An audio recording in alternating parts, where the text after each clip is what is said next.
ਹੁਣ ਤੁਸੀਂ Punjabi radio USA ਨੂੰ ਆਪਣੇ ਫੋਨ ਨੰਬਰਾਂ ਤੋਂ ਸੁਣ ਸਕਦੇ ਹੋ, ਜਿਸ ਦੇ ਵਿੱਚ USA ਦੇ ਲਈ 832 551 5029, 8325515029 ਜਾਂ 605 475 6868, 6054756868, UK ਦੇ ਲਈ 3300101100, 3300 101100, ਜਰਮਨੀ ਦੇ ਲਈ 51180904041511 80 90 40 41, ਫਰਾਂਸ ਦੇ ਲਈ 3318014255, 33 180 142 595, ਆਸਟ੍ਰੇਲੀਆ ਦੇ ਲਈ 1300 768 450, 1300 768 450। ਹੁਣ ਤੁਸੀਂ ਆਪਣੇ ਦੇਸ਼ਾਂ ਦੇ ਵਿੱਚੋਂ ਇਹਨਾਂ ਨੰਬਰਾਂ ਦੇ ਉੱਤੇ ਕਾਲ ਕਰਕੇ ਪੰਜਾਬੀ ਰੇਡੀਓ USA ਨੂੰ ਲਾਈਵ ਸੁਣ ਸਕਦੇ ਹੋ। ਇਸ ਦੇ ਨਾਲ ਹੀ ਤੁਸੀਂ ਖਬਰਾਂ, ਖਬਰ ਤੇ ਨਜ਼ਰ, ਸਿਹਤ ਸੰਭਾਲ ਦਾ ਪ੍ਰੋਗਰਾਮ, ਨਾਨ ਸਟਾਪ ਪੰਜਾਬੀ ਗੀਤ, ਗੁਰਬਾਣੀ ਰੇਡੀਓ, ਸ਼੍ਰੀ ਦਰਬਾਰ ਸਾਹਿਬ ਜੀ ਦੇ ਹੁਕਮਨਾਮਾ ਸਾਹਿਬ ਦੀ ਵਿਆਖਿਆ ਪੰਜਾਬੀ ਅਤੇ ਅੰਗਰੇਜ਼ੀ ਦੇ ਵਿੱਚ, ਵੱਖ-ਵੱਖ ਗੁਰੂ ਘਰਾਂ ਦਾ ਸਿੱਧਾ ਪ੍ਰਸਾਰਣ, ਇਹ ਸਾਰਾ ਕੁਝ ਇਹਨਾਂ ਨੰਬਰਾਂ ਤੇ ਡਾਇਲ ਕਰਕੇ ਸੁਣ ਸਕਦੇ ਹੋ। ਸੁਣਦੇ ਰਹੋ Punjabi radio USA। Punjabi radio USA ਸੁਣ ਰਹੇ ਸਾਰੇ ਸਰੋਤਿਆਂ ਨੂੰ ਬਲਵਿੰਦਰ ਕੌਰ ਵੱਲੋਂ ਪਿਆਰ ਭਰੀ ਸਤਿ ਸ੍ਰੀ ਅਕਾਲ। ਤੇ ਜੀ ਖਬਰ ਤੇ ਨਜ਼ਰ ਪ੍ਰੋਗਰਾਮ ਲੈ ਕੇ ਹਾਜ਼ਰ ਹਾਂ ਜੀ। ਖਬਰ ਤੇ ਨਜ਼ਰ ਪ੍ਰੋਗਰਾਮ ਦੇ ਵਿੱਚ ਅੱਜ ਸਾਡੇ ਨਾਲ ਹੋਣਗੇ ਸੁਸ਼ੀਲ ਦਸਾਂਝ ਤੇ ਦੱਸਣਗੇ ਜੀ ਉੱਥੇ ਜਿਹੜੀਆਂ ਖਬਰਾਂ ਚੱਲ ਰਹੀਆਂ ਨੇ, ਸੁਰਖੀਆਂ ਚੱਲ ਰਹੀਆਂ ਨੇ, ਉਹਨਾਂ ਦੇ ਪਿੱਛੇ ਕੀ ਕੁਝ ਸੱਚ ਹੁੰਦਾ ਆ, ਉਹਨਾਂ ਨਾਲ ਆਪਾਂ ਗੱਲਬਾਤ ਕਰਾਂਗੇ। ਤੁਸੀਂ ਪੰਜਾਬੀ ਰੇਡੀਓ USA ਨੂੰ ਸੁਣ ਸਕਦੇ ਜੀ ਰੇਡੀਓ ਸੈੱਟ ਤੇ, ਨੈੱਟ ਤੇ, ਫੋਨ ਤੇ। ਨੈੱਟ ਤੇ ਸੁਣਨੇ ਲਈ www.punjabiradiousa.com। ਤੇ ਜੀ ਅੱਜ ਅਸੀਂ ਗੱਲਬਾਤ ਸ਼ੁਰੂ ਕਰਦੇ ਹਾਂ ਸੁਸ਼ੀਲ ਦਸਾਂਝ ਹੋਣਾ ਨਾਲ। ਸੁਸ਼ੀਲ ਦਸਾਂਝ ਜੀ ਸਤਿ ਸ੍ਰੀ ਅਕਾਲ, ਸਵਾਗਤ ਹੈ ਪੰਜਾਬੀ ਰੇਡੀਓ USA ਤੇ। ਬਹੁਤ ਮਿਹਰਬਾਨੀ ਬਲਵਿੰਦਰ ਜੀ ਤੇ ਪੰਜਾਬੀ ਰੇਡੀਓ USA ਦੇ ਸਾਰੇ ਸਰੋਤਿਆਂ ਨੂੰ ਸੁਸ਼ੀਲ ਦਸਾਂਝ ਜੀ ਬਹੁਤ ਬਹੁਤ ਪਿਆਰ ਭਰੀ ਸਤਿ ਸ੍ਰੀ ਅਕਾਲ, ਆਦਾਬ ਤੇ ਨਮਸਕਾਰ। ਚੰਡੀਗੜ੍ਹ ਸਟੂਡੀਓ ਤੋਂ ਤੁਹਾਨੂੰ ਮੁਖਾਤਬ ਹੋ ਰਿਹਾ। ਜਿਵੇਂ ਦੱਸਿਆ ਗਿਆ ਕਿ ਖਬਰ ਦੇ ਨਜ਼ਰ ਪ੍ਰੋਗਰਾਮ 'ਚ ਖਬਰਾਂ ਦੇ ਹੇਠਾਂ ਪਿਆ ਸੱਚ ਜਿਹੜਾ ਆ ਉਹਨੂੰ ਬਾਹਰ ਕੱਢਣ ਦਾ ਸਾਡਾ ਯਤਨ ਰਹਿੰਦਾ ਹੈ। ਪੰਜਾਬ ਦੀ ਗੱਲ ਹੋਏਗੀ, ਮੁਲਕ ਦੀ ਗੱਲ ਹੋਏਗੀ, ਦੀਨ ਦੁਨੀਆ ਦੀ ਗੱਲ ਹੋਏਗੀ। ਤੇ ਅੱਜ ਦੀ ਗੱਲਬਾਤ ਦਾ ਸਿਲਸਿਲਾ ਸ਼ੁਰੂ ਕਰਨਗੇ ਬਲਵਿੰਦਰ ਜੀ। ਜੀ ਸੁਸ਼ੀਲ ਜੀ ਆਪਾਂ ਸ਼ੁਰੂ ਕਰ ਲੈਂਦੇ ਹਾਂ ਆਪਾਂ ਹਰਿਆਣੇ ਤੋਂ ਹੀ। ਹਰਿਆਣੇ ਦੇ ਵਿੱਚ ਜਿਸ ਤਰ੍ਹਾਂ ਪਤਾ ਆ ਕਿ ਉੱਥੇ ਜਿਹੜੇ ਪੰਜਾਬ ਦੇ ਮੁੱਖ ਮੰਤਰੀ ਆ ਪ੍ਰਕਾਸ਼ ਬਾਦਲ ਹੋਣੀ, ਇਹਨਾਂ ਦਾ ਚਟਾਲਿਆਂ ਦੇ ਨਾਲ ਜਿਹੜਾ ਕਾਫੀ ਨੇੜ ਆ, ਉੱਥੇ ਇਹਨਾਂ ਨੇ ਉਹਨਾਂ ਦੀ ਸਹਾਇਤਾ ਕਰਨੀ ਆ। ਤੇ ਇੱਥੋਂ BJP ਦੇ ਨਾਲ ਇਹਨਾਂ ਦਾ ਰਿਸ਼ਤਾ ਕਿਸ ਤਰ੍ਹਾਂ ਰਹੂਗਾ, ਜਿਸ ਤਰ੍ਹਾਂ ਮਹਾਰਾਸ਼ਟਰ ਦੇ ਵਿੱਚ BJP ਦਾ ਉੱਥੇ ਦੀਆਂ ਦੂਸਰੀਆਂ ਪਾਰਟੀਆਂ ਦੇ ਨਾਲ ਰਿਸ਼ਤਾ ਟੁੱਟ ਗਿਆ ਆ? ਦੇਖੋ ਕਈ ਲੈਵਲ ਤੇ ਗੱਲ ਹੈ, ਅਸਲ ਦੇ ਵਿੱਚ ਬਹੁਤ ਮਹੱਤਵਪੂਰਨ ਸਵਾਲ ਇਸ ਕਰਕੇ ਹੈ ਕਿਉਂਕਿ ਸਿੱਧਾ ਤੌਰ ਦੇ ਉੱਤੇ ਹਰਿਆਣੇ ਦੇ ਵਿੱਚ ਜੋ ਵੀ ਰਾਜਨੀਤਿਕ ਤੌਰ ਦੇ ਉੱਤੇ ਜਾਂ ਚੁਣਾਵੀ ਇਹਦਾ ਇੱਕ ਮਾਹੌਲ ਹੈ, ਉਹਦੇ 'ਚ ਜਿਹੜੇ ਵੀ ਨਤੀਜੇ ਨਿਕਲਦੇ ਆ, ਉਹ ਜਿੱਥੇ ਹਰਿਆਣੇ ਦੇ ਵਿੱਚ ਨਵੀਂ ਸਰਕਾਰ ਦੇ ਗਠਨ ਦੀਆਂ ਸੰਭਾਵਨਾਵਾਂ ਬਾਰੇ ਸਾਨੂੰ ਪਤਾ ਲੱਗੇਗਾ, ਉੱਥੇ ਕੋਈ ਵੀ ਨਤੀਜਾ ਆ ਜਾਏ ਉਸ ਨਤੀਜੇ ਦਾ ਪੰਜਾਬ ਤੇ ਅਸਰ ਪੈਣਾ ਲਾਜ਼ਮੀ ਹੈ। ਉਹ ਲਾਜ਼ਮੀ ਇਸ ਕਰਕੇ ਹੈ ਕਿ ਇੱਕ ਤਾਂ ਅਸੀਂ ਬਿਲਕੁਲ ਗੁਆਂਢ ਦੇ ਵਿੱਚ ਹੀ ਹੈ ਤੇ ਹਰਿਆਣੇ ਦੀ ਰਾਜਨੀਤੀ ਜਿਹੜੀ ਵੀ ਹੋਵੇ ਉਹਦਾ ਪੰਜਾਬ ਤੇ ਅਸਰ ਪੈਂਦਾ ਹੀ ਹੈ, ਗੁਆਂਢ ਤੇ ਅਸਰ ਲਾਜ਼ਮੀ ਤੌਰ ਤੇ ਪਿਆ ਕਰਦਾ। ਦੂਜਾ ਇਹ ਹੈ ਕਿ ਹਰਿਆਣੇ ਤੇ ਪੰਜਾਬ ਦੇ ਆਪ ਦੇ ਮੁੱਦੇ ਬਹੁਤ ਸਾਰੇ ਇੱਕ ਦੂਜੇ ਨਾਲ ਉਲਝੇ ਹੋਏ ਆ। 1966 'ਚ ਹਰਿਆਣਾ ਵੱਖਰਾ ਹੋ ਗਿਆ, ਪਰ ਪੰਜਾਬ ਤੇ ਹਰਿਆਣਾ ਦੇ ਕੁਝ ਇਸ ਤਰ੍ਹਾਂ ਦੇ ਇਸ਼ੂਜ਼ ਨੇ ਜਿਹੜੇ ਇੱਕ ਦੂਜੇ ਦੇ ਉੱਤੇ ਇਲਜ਼ਾਮਬਾਜ਼ੀ ਦੇ ਰੂਪ ਦੇ ਵਿੱਚ ਸਾਡੇ ਸਾਹਮਣੇ ਆਉਂਦੇ ਆ। ਪਰ ਉਹ ਜਿਹੜੇ ਇਸ਼ੂਜ਼ ਨੇ ਉਹਨਾਂ ਨੂੰ ਹੱਲ ਕਰਨ ਦਾ ਯਤਨ ਜਿਹੜਾ ਸੁਚੇਤ ਤੌਰ ਦੇ ਉੱਤੇ ਤੇ ਸੰਜੀਦਗੀ ਦੇ ਨਾਲ ਕਦੀ ਕੀਤਾ ਨਹੀਂ ਗਿਆ ਕਿਸੇ ਵੀ ਪਾਸਿਓਂ। ਉਹ ਦੁਹਰਾਉਣ ਵਾਲੀ ਗੱਲ ਨਹੀਂ, ਤੁਹਾਨੂੰ ਸਾਰਿਆਂ ਨੂੰ ਪਤਾ ਹੈ ਕਿ ਉਹ ਪਾਣੀ ਦਾ ਇਸ਼ੂ ਹੈ, ਉਹ ਚੰਡੀਗੜ੍ਹ ਦਾ ਇਸ਼ੂ ਹੈ, ਉਹ ਪੰਜਾਬੀ ਬੋਲਦੇ ਇਲਾਕਿਆਂ ਦਾ ਇਸ਼ੂ ਹੈ।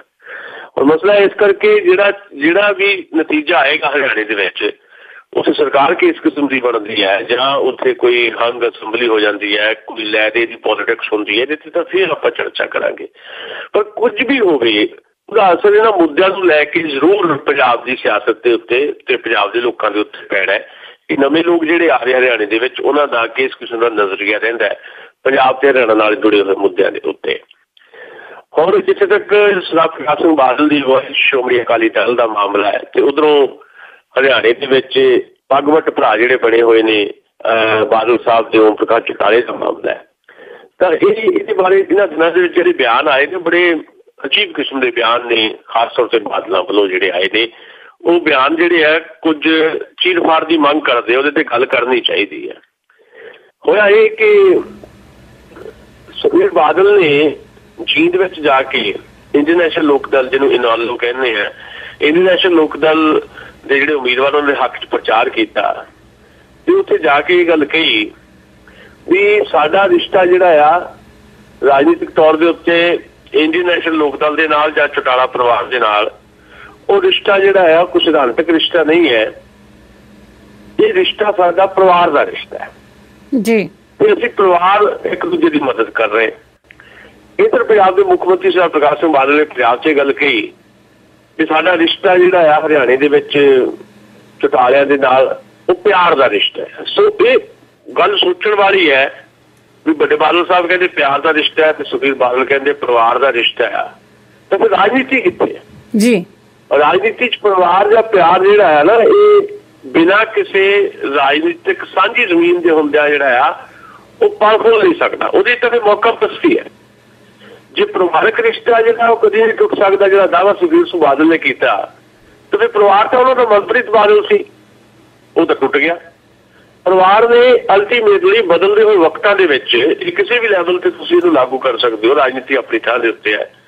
ਪਰਿਵਾਰ ਨੇ ਬਦਲਦੇ ਹੋਏ ਵਕਤਾਂ ਦੇ ਵਿੱਚ ਫੈਲਣਾ ਹੁੰਦਾ ਹੈ।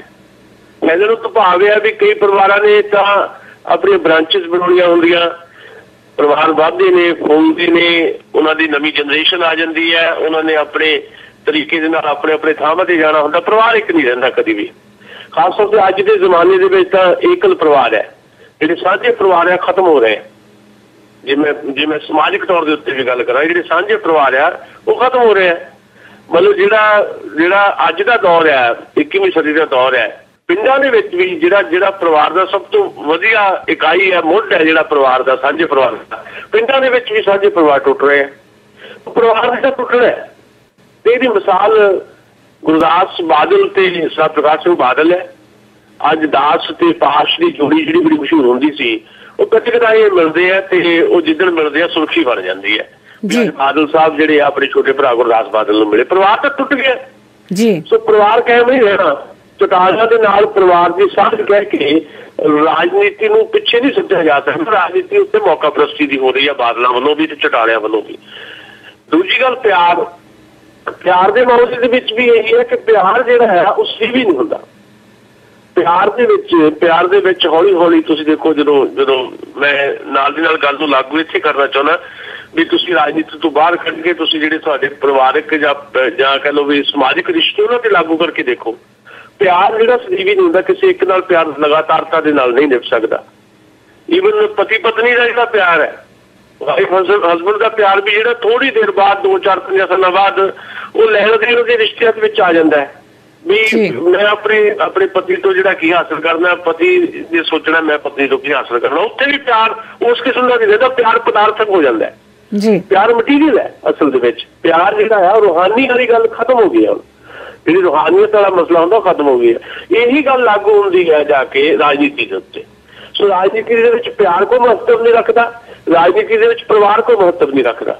ਸੋ ਅਲਟੀਮੇਟਲੀ ਮੈਂ ਲੰਬੀ ਗੱਲ ਨਾ ਕਰਾਂ, ਤੇ ਬਹੁਤ ਲੰਬੀਆਂ ਗੱਲਾਂ ਮੈਂ ਕਰ ਸਕਦਾ, ਪਰ ਅਸਲ ਦੇ ਵਿੱਚ ਜਿਹੜਾ ਇਹਦਾ ਇੱਕ ਗੱਲ ਦਾ ਸਾਰਾ ਸਾਰ ਤੱਤ ਹੈ ਉਹ ਇਹ ਹੈ ਕਿ ਬਾਦਲਾਂ ਦਾ ਚੌਟਾਲਿਆਂ ਦੇ ਨਾਲ ਜਿਹੜਾ ਰਿਸ਼ਤਾ ਆ ਉਹ ਬਿਲਕੁਲ ਵੀ ਰਾਜਨੀਤਿਕ ਨਹੀਂ ਹੈ। ਉਹ ਮੌਕਾ ਪ੍ਰਸਤੀ ਦਾ ਰਿਸ਼ਤਾ ਹੈ। ਰਾਜਨੀਤਿਕ ਰਿਸ਼ਤਾ ਤਾਂ ਉਹਦਾ ਬੀਜੇਪੀ ਨਾਲ ਵੀ, ਅਕਾਲੀਆਂ ਦਾ, ਕਿਉਂਕਿ ਬੀਜੇਪੀ ਦੇ ਨਾਲ ਗੱਠਜੋੜ ਦੇ ਵਿੱਚ ਅਕਾਲੀ ਦਲ ਪੰਜਾਬ ਦੇ ਵਿੱਚ ਵੀ ਤੇ ਦਿੱਲੀ ਦੇ ਵਿੱਚ ਵੀ। ਦਿੱਲੀ 'ਚ ਆਪਣੀ ਨੂੰਹ ਨੂੰ ਮੰਤਰੀ ਬਣਾਇਆ ਬਾਦਲ ਸਾਹਿਬ ਨੇ, ਉਹ ਤੇ ਐਨਡੀਏ ਦੇ ਵਿੱਚ ਹੈ। ਪੰਜਾਬ ਦੇ ਵਿੱਚ ਬੀਜੇਪੀ ਦੇ 4-5 ਮੰਤਰੀ ਰਹੇ ਹੋਏ ਆ, ਸਾਂਝੀ ਸਰਕਾਰ ਚੱਲ ਰਹੀ ਹੈ। ਜਿਹੜੀ ਰਾਜਨੀਤਿਕ ਰਿਸ਼ਤਾ ਜਿਹੜਾ ਆ ਉਹ ਦੇਖਣ ਨੂੰ ਬੀਜੇਪੀ ਦੇ ਨਾਲ ਹੈ ਐਨਡੀਏ ਦੇ ਰੂਪ ਦੇ ਵਿੱਚ, ਪਰ ਉਹ ਵੀ ਰਾਜਨੀਤਿਕ ਨਹੀਂ ਹੈ, ਉਹ ਵੀ ਕੁਰਸੀ ਦਾ ਰਿਸ਼ਤਾ ਹੈ। ਤੇ ਜਿਹੜਾ ਚੌਟਾਲਿਆਂ ਨਾਲ ਰਿਸ਼ਤਾ ਹੈ ਉਹ ਬਿਲਕੁਲ ਹੀ ਵਾਜਬ ਨਹੀਂ ਹੈ ਵੀ ਤੁਸੀਂ ਦੇਸ਼ ਪੱਧਰ ਦੇ ਉੱਤੇ ਐਨਡੀਏ ਦੇ ਨਾਲ, ਪੰਜਾਬ 'ਚ ਵੀ ਐਨਡੀਏ ਦੇ ਨਾਲ ਰਲ ਕੇ ਸਰਕਾਰ ਚਲਾ ਰਹੇ ਹੋ, ਤੇ ਹਰਿਆਣੇ 'ਚ ਕਹਿੰਦੇ ਨਹੀਂ ਕਿ ਅਸੀਂ ਬੀਜੇਪੀ ਦੇ ਖਿਲਾਫ ਜਾਣਾ। ਬੀਜੇਪੀ ਦੀ ਵਿਚਾਰਧਾਰਾ ਜਿਹੜੀ ਆ ਉਹ ਸੂਟ ਹੀ ਨਹੀਂ ਕਰਦੀ ਅਕਾਲੀ ਦਲ ਨੂੰ। ਫਿਰ ਪੰਜਾਬ 'ਚ ਕਿਉਂ ਇਕੱਠੇ ਆ, ਉਹ ਦਿੱਲੀ 'ਚ ਕਿਉਂ ਇਕੱਠੇ ਆ? ਸੋ ਮੈਨੂੰ ਇਹ ਲੱਗਦਾ ਕਿ ਹਰਿਆਣੇ ਦੇ ਜਿਹੜੇ ਚੋਣ ਨਤੀਜੇ ਹੈ, ਜੇ ਤਾਂ ਉਹ ਬੀਜੇਪੀ ਦੇ ਖਿਲਾਫ ਹੁੰਦੇ ਕਿਸੇ ਵੀ ਰੂਪ ਦੇ ਵਿੱਚ, ਜਿਹਦੀ ਸੰਭਾਵਨਾ ਹੁਣ ਬਣੀ ਹੈ, ਕਿਉਂਕਿ ਬੀਜੇਪੀ ਜੇ ਜਨਹਿਤ ਕਾਂਗਰਸ ਦਾ ਰਲ ਕੇ ਲੜਦੀ ਤਾਂ ਸ਼ਾਇਦ ਬਿਹਤਰ ਨਤੀਜਾ ਉਹ ਕੱਢਦੀ। ਬੀਜੇਪੀ ਨੂੰ ਵੀ ਜਿਹੜੀ ਈਗੋ ਦੀ ਪ੍ਰੋਬਲਮ ਹੈ, ਇਸ ਵੇਲੇ ਹਉਮੈ ਦੀ ਪ੍ਰੋਬਲਮ ਹੈ, ਹਉਮੈ ਨਹੀਂ ਸਗੋਂ ਸੁਪਰ ਈਗੋ ਆ ਉਹਦੀ ਪ੍ਰੋਬਲਮ ਹੈ ਇਸ ਵੇਲੇ। ਅਮਿਤ ਸ਼ਾਹ ਜਦੋਂ ਦੇ ਨੈਸ਼ਨਲ ਪ੍ਰੈਜ਼ੀਡੈਂਟ ਬਣੇ ਬੀਜੇਪੀ ਦੇ ਤੌਰ ਬਦਲ ਗਏ। ਨਰਿੰਦਰ ਮੋਦੀ ਜਦੋਂ ਤੋਂ ਭਾਰਤ ਦੇ ਪ੍ਰਧਾਨ ਮੰਤਰੀ ਬਣੇ ਬੀਜੇਪੀ ਦੇ ਬਿਲਕੁਲ ਹੀ ਜਿਹੜੀਆਂ ਤੇਵਰ ਜਿਹੜੇ ਉਹ ਬਦਲ ਗਏ ਆ। ਤੇ ਉਹ ਹਉਮੈ ਦੇ ਵਿੱਚ ਜਾਂ ਕਹਿ ਲਓ ਵੀ ਸੁਪਰ ਈਗੋ ਦੇ ਵਿੱਚ ਬੀਜੇਪੀ ਸਾਰੇ ਸੂਬਿਆਂ ਦੇ ਵਿੱਚ ਆਪਣੇ ਭਾਈਵਾਲਾਂ ਨੂੰ ਛੱਡਦੀ ਜਾ ਰਹੀ ਹੈ। ਇਸ ਹਉਮੈ 'ਚ ਵੀ ਮੈਂ ਤਾਂ ਇਕੱਲੀ ਜੇ ਦਿੱਲੀ 'ਚ ਸਰਕਾਰ ਬਣਾ ਸਕਦੀ ਹਾਂ ਤਾਂ ਮੈਂ ਹਰਿਆਣੇ 'ਚ ਵੀ ਬਣਾ ਸਕਦੀ ਹਾਂ। ਸੋ ਬੀਜੇਪੀ ਦੇ ਖਿਲਾਫ ਨਤੀਜੇ ਆਉਣ ਦੀ ਬਹੁਤੀ ਸੰਭਾਵਨਾ ਹੰਗ ਅਸੈਂਬਲੀ ਉੱਤੇ ਬਣਨੀ ਹੈ। ਪਰ ਜੇ ਕਿਸੇ ਜੁਗਾੜਬੰਦੀ ਦੇ ਨਾਲ ਉੱਥੇ ਇੰਡੀਅਨ ਨੈਸ਼ਨਲ ਲੋਕ ਦਲ ਦੀ ਸਰਕਾਰ ਬਣ ਗਈ ਕੱਲ੍ਹ ਨੂੰ ਬਾਦਲਾਂ ਦਾ ਯਤਨ ਹੋਊਗਾ ਕਿ ਇੰਡੀਅਨ ਨੈਸ਼ਨਲ ਲੋਕ ਦਲ ਨੂੰ ਬੀਜੇਪੀ ਦੇ ਨੇੜੇ ਲਾ ਦਿਓ ਐਨਡੀਏ ਦੇ ਰੂਪ ਦੇ ਵਿੱਚ। ਪਰ ਬੀਜੇਪੀ ਦੀ ਹਰਿਆਣੇ ਦੀ ਯੂਨਿਟ ਕਦੇ ਬਰਦਾਸ਼ਤ ਨਹੀਂ ਕਰੇਗੀ ਵੀ ਸਾਡੇ ਖਿਲਾਫ ਜਾ ਕੇ ਜਿਹੜੀ ਇੱਕ ਵੋਟ ਬੈਂਕ ਸੀਗਾ ਬਾਦਲਾਂ ਦੇ ਕੋਲ, ਭਾਵੇਂ ਉਹ ਪੂਰਾ 100% ਵੋਟ ਬੈਂਕ ਉਹਨਾਂ ਦੇ ਕੋਲ ਨਹੀਂ, ਸਿੱਖ ਵੋਟਰ ਜਿਹੜੇ ਆ ਜਾਂ ਪੰਜਾਬੀ ਵੋਟਰ, ਪਰ ਵੱਡਾ ਹਿੱਸਾ ਜਿਹੜਾ ਇਹਨਾਂ ਦੇ ਕੋਲ ਸੀਗਾ ਉਹ ਤਾਂ ਓਮ ਪ੍ਰਕਾਸ਼ ਚੌਟਾਲੇ ਜਾ ਕੇ ਭੁਗਤਾ ਦਿੱਤਾ। ਇਸ ਕਰਕੇ ਬੀਜੇਪੀ ਦੇ ਮੱਚ ਕੜਤਲ ਰਹੂਗੀ ਕਿ ਪੰਜਾਬ 'ਚ ਉਹਦਾ ਅਸਲ ਲਾਜ਼ਮੀ ਤੌਰ ਤੇ ਗੱਠਜੋੜ ਤੇ ਪੈ ਸਕਦਾ ਆ। ਪੰਜਾਬ ਦੇ ਵਿੱਚ ਭਾਵੇਂ ਬਾਦਲਾਂ ਨੇ ਇਹ ਗੱਲ ਕਹੀ ਹੈ ਵੀ ਨਹੀਂ ਸਾਡਾ ਬੀਜੇਪੀ ਨਾਲ ਰਿਸ਼ਤਾ ਟੂਟ ਹੈ ਜੀ, ਨਾ ਟੁੱਟਣ ਵਾਲਾ ਆ, ਤੇ ਪਰ ਫਿਰ ਵੀ ਜੇ ਹਰਿਆਣੇ ਦੇ ਨਤੀਜੇ ਬੀਜੇਪੀ ਦੇ ਵਿਰੋਧ 'ਚ ਆਏ ਤਾਂ ਬੀਜੇਪੀ ਪੰਜਾਬ ਦੇ ਵਿੱਚ ਸ਼੍ਰੋਮਣੀ ਅਕਾਲੀ ਦਲ ਤੋਂ ਇਸ ਗੱਲ ਦਾ ਬਦਲਾ ਲੈਣ ਦੀ ਸੰਭਾਵਨਾ ਜ਼ਰੂਰ ਟੋਲੇਗੀ। ਭਾਵੇਂ ਪਕਿਆਈ ਦੇ ਨਾਲ ਹਾਲੇ ਨਹੀਂ ਇਹਦਾ ਦਾਅਵਾ ਕੀਤਾ ਜਾ ਸਕਦਾ ਕਿ ਇਹ ਰਿਸ਼ਤਾ ਟੁੱਟ ਜਾਏਗਾ, ਕਿਉਂਕਿ ਇਹ ਵੀ ਰਿਸ਼ਤਾ ਜਿਹੜਾ ਪੰਜਾਬ ਦੇ ਵਿੱਚ ਵੀ ਇਹ ਰਿਸ਼ਤਾ ਵੀ ਸਿਧਾਂਤਕ ਰਿਸ਼ਤਾ ਨਹੀਂ ਹੈ, ਇਹ ਰਿਸ਼ਤਾ ਵੀ ਕੁਰਸੀ ਦਾ ਰਿਸ਼ਤਾ ਹੈ ਜੀ। ਜੀ ਬਿਲਕੁਲ, ਜਿਹੜਾ ਉਹ ਵੀ ਟਰਾਈ ਕਰਦੇ ਕਿ ਸ਼ਕਤੀ ਪ੍ਰਦਰਸ਼ਨ ਹਰੇਕ ਥਾਂ ਕੀਤਾ ਜਾਵੇ। ਅੱਗੇ ਗੱਲ ਕਰੀਏ ਜੀ, ਕਾਂਗਰਸ ਦੇ ਵਿੱਚ ਜਿਹੜਾ ਕਾਟੋ ਕਲੇਸ਼ ਆ ਉਹ ਅਜੇ ਤੱਕ ਵੀ ਜਿਹੜਾ ਬਹੁਤ ਜ਼ੋਰਾਂ ਤੇ ਆ, ਜਿੱਥੇ ਇੱਕ ਦੂਜੇ ਨੂੰ ਰੰਗ ਬਰੰਗੇ ਬਿਆਨ ਦੇ ਰਹੇ ਆ। ਜਿਵੇਂ ਕੈਪਟਨ ਅਮਰਿੰਦਰ ਸਿੰਘ ਨੇ ਬਿਆਨ ਦਿੱਤਾ ਬਾਜਵਾ ਦੇ ਖਿਲਾਫ। ਕਦ ਤੱਕ ਇਹਨਾਂ ਦਾ ਇਸੇ ਤਰ੍ਹਾਂ ਜਿਹੜਾ ਝਗੜਾ ਹੈ ਉਹ ਚੱਲਦਾ ਰਹੂਗਾ? ਦੇਖੋ, ਰਾਜਨੀਤੀ ਦੇ ਵਿੱਚ ਇਹ ਸਾਰੀਆਂ ਧਿਰਾਂ ਤੇ ਲਾਗੂ ਹੁੰਦੀ ਹੈ ਗੱਲ। ਭਾਰਤ ਦੀ ਜਿਹੜੀ ਮੌਜੂਦਾ ਸੀਨ ਹੈ ਰਾਜਨੀਤੀ ਦਾ, ਪੋਲੀਟਿਕਸ ਦਾ ਜਿਹੜਾ ਤੁਸੀਂ ਸੀਨ ਦੇਖੋ, ਕਿਉਂਕਿ ਪ੍ਰੋ ਪੀਪਲ ਪੋਲੀਟਿਕਸ ਜਿਹੜੀ ਹੈ ਇਹਦਾ ਦਾਅਵਾ ਹੁਣ ਕੋਈ ਨਹੀਂ ਕਰ ਸਕਦਾ ਭਾਰਤ ਦੇ ਵਿੱਚ।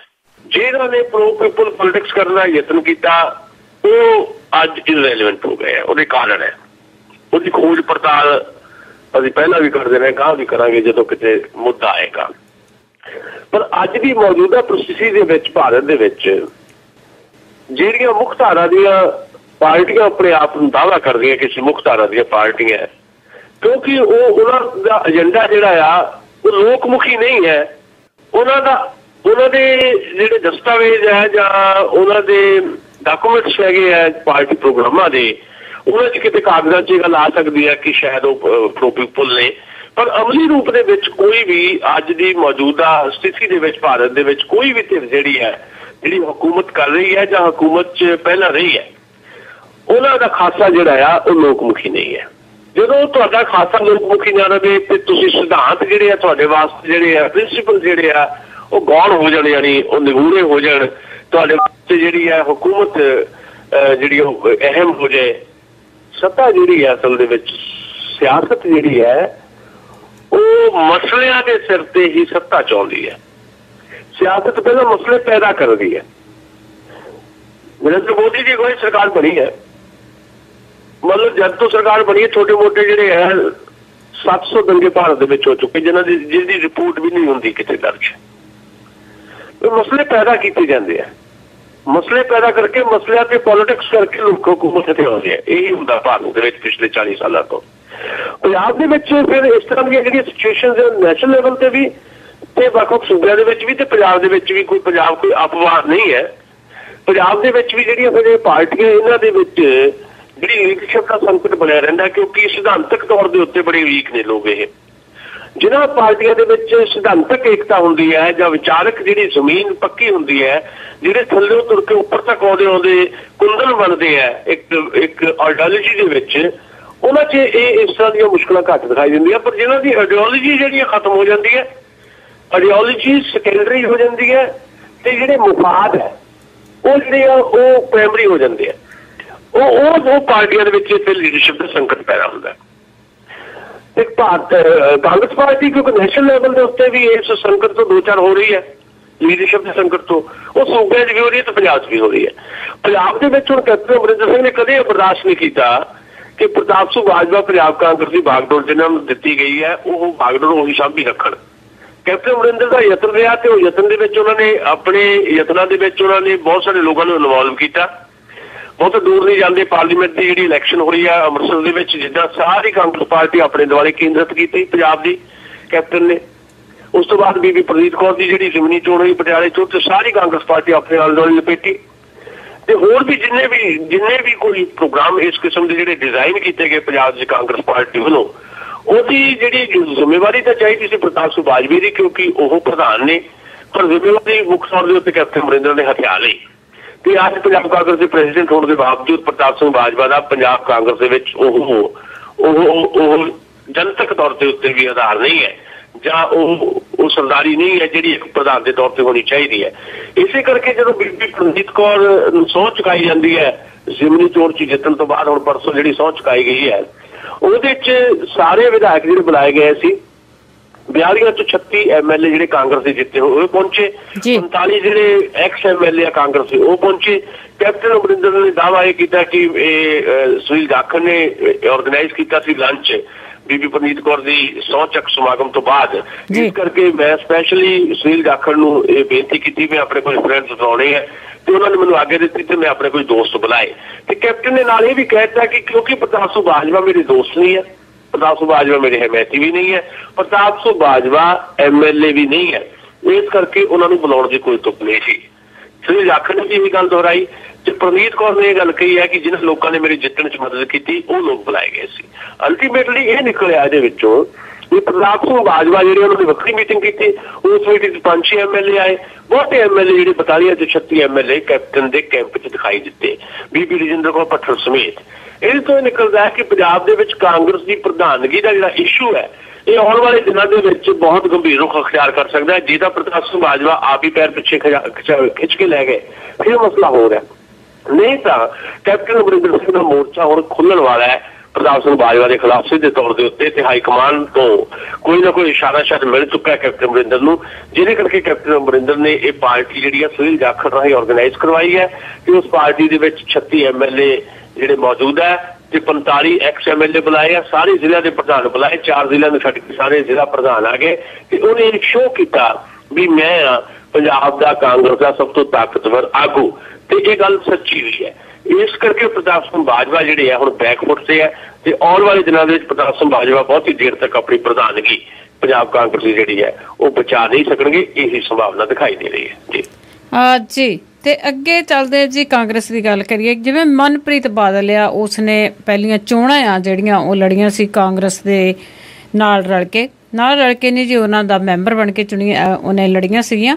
ਤੇ ਪਰ ਹੁਣ ਉਹਨੇ ਫਿਰ PP ਦੇ ਜਿਹੜੇ ਅਹੁਦੇਦਾਰ ਆ ਉਹ ਵੀ ਥਾਪ ਦਿੱਤੇ ਸੀਗੇ, ਪਰ ਨਾਲ ਹੀ ਉਸ ਦਾ ਬਿਆਨ ਆ ਗਿਆ ਕਿ ਕਾਂਗਰਸ ਦੇ ਨਾਲ ਮਿਲ ਕੇ ਜਿਹੜੀਆਂ ਨਗਰ ਨਿਗਮ ਦੀਆਂ ਚੋਣਾਂ ਆ ਉਹ ਲੜਨਗੇ। ਇਹਦੇ ਵਿੱਚ ਤੁਸੀਂ ਕੀ ਸੋਚਦੇ, ਇਹਦੇ ਵਿੱਚ ਕੀ ਚੱਲ ਰਿਹਾ ਹੈ? ਦੇਖੋ, ਗੱਲ ਇਹ ਵੀ ਅੱਜ ਤੋਂ 3-3.5 ਸਾਲ ਪਹਿਲਾਂ ਜਾਂ 4 ਸਾਲ ਪਹਿਲਾਂ ਜਿਹੜੀ ਸਿਚੁਏਸ਼ਨ ਸੀ ਮਨਪ੍ਰੀਤ ਬਾਦਲ ਦੀ, ਉਹ ਸਾਰੀ ਚੀਜ਼ ਜਿਹੜੀ ਆ ਖੁੱਲ ਚੁੱਕੀ ਹੈ।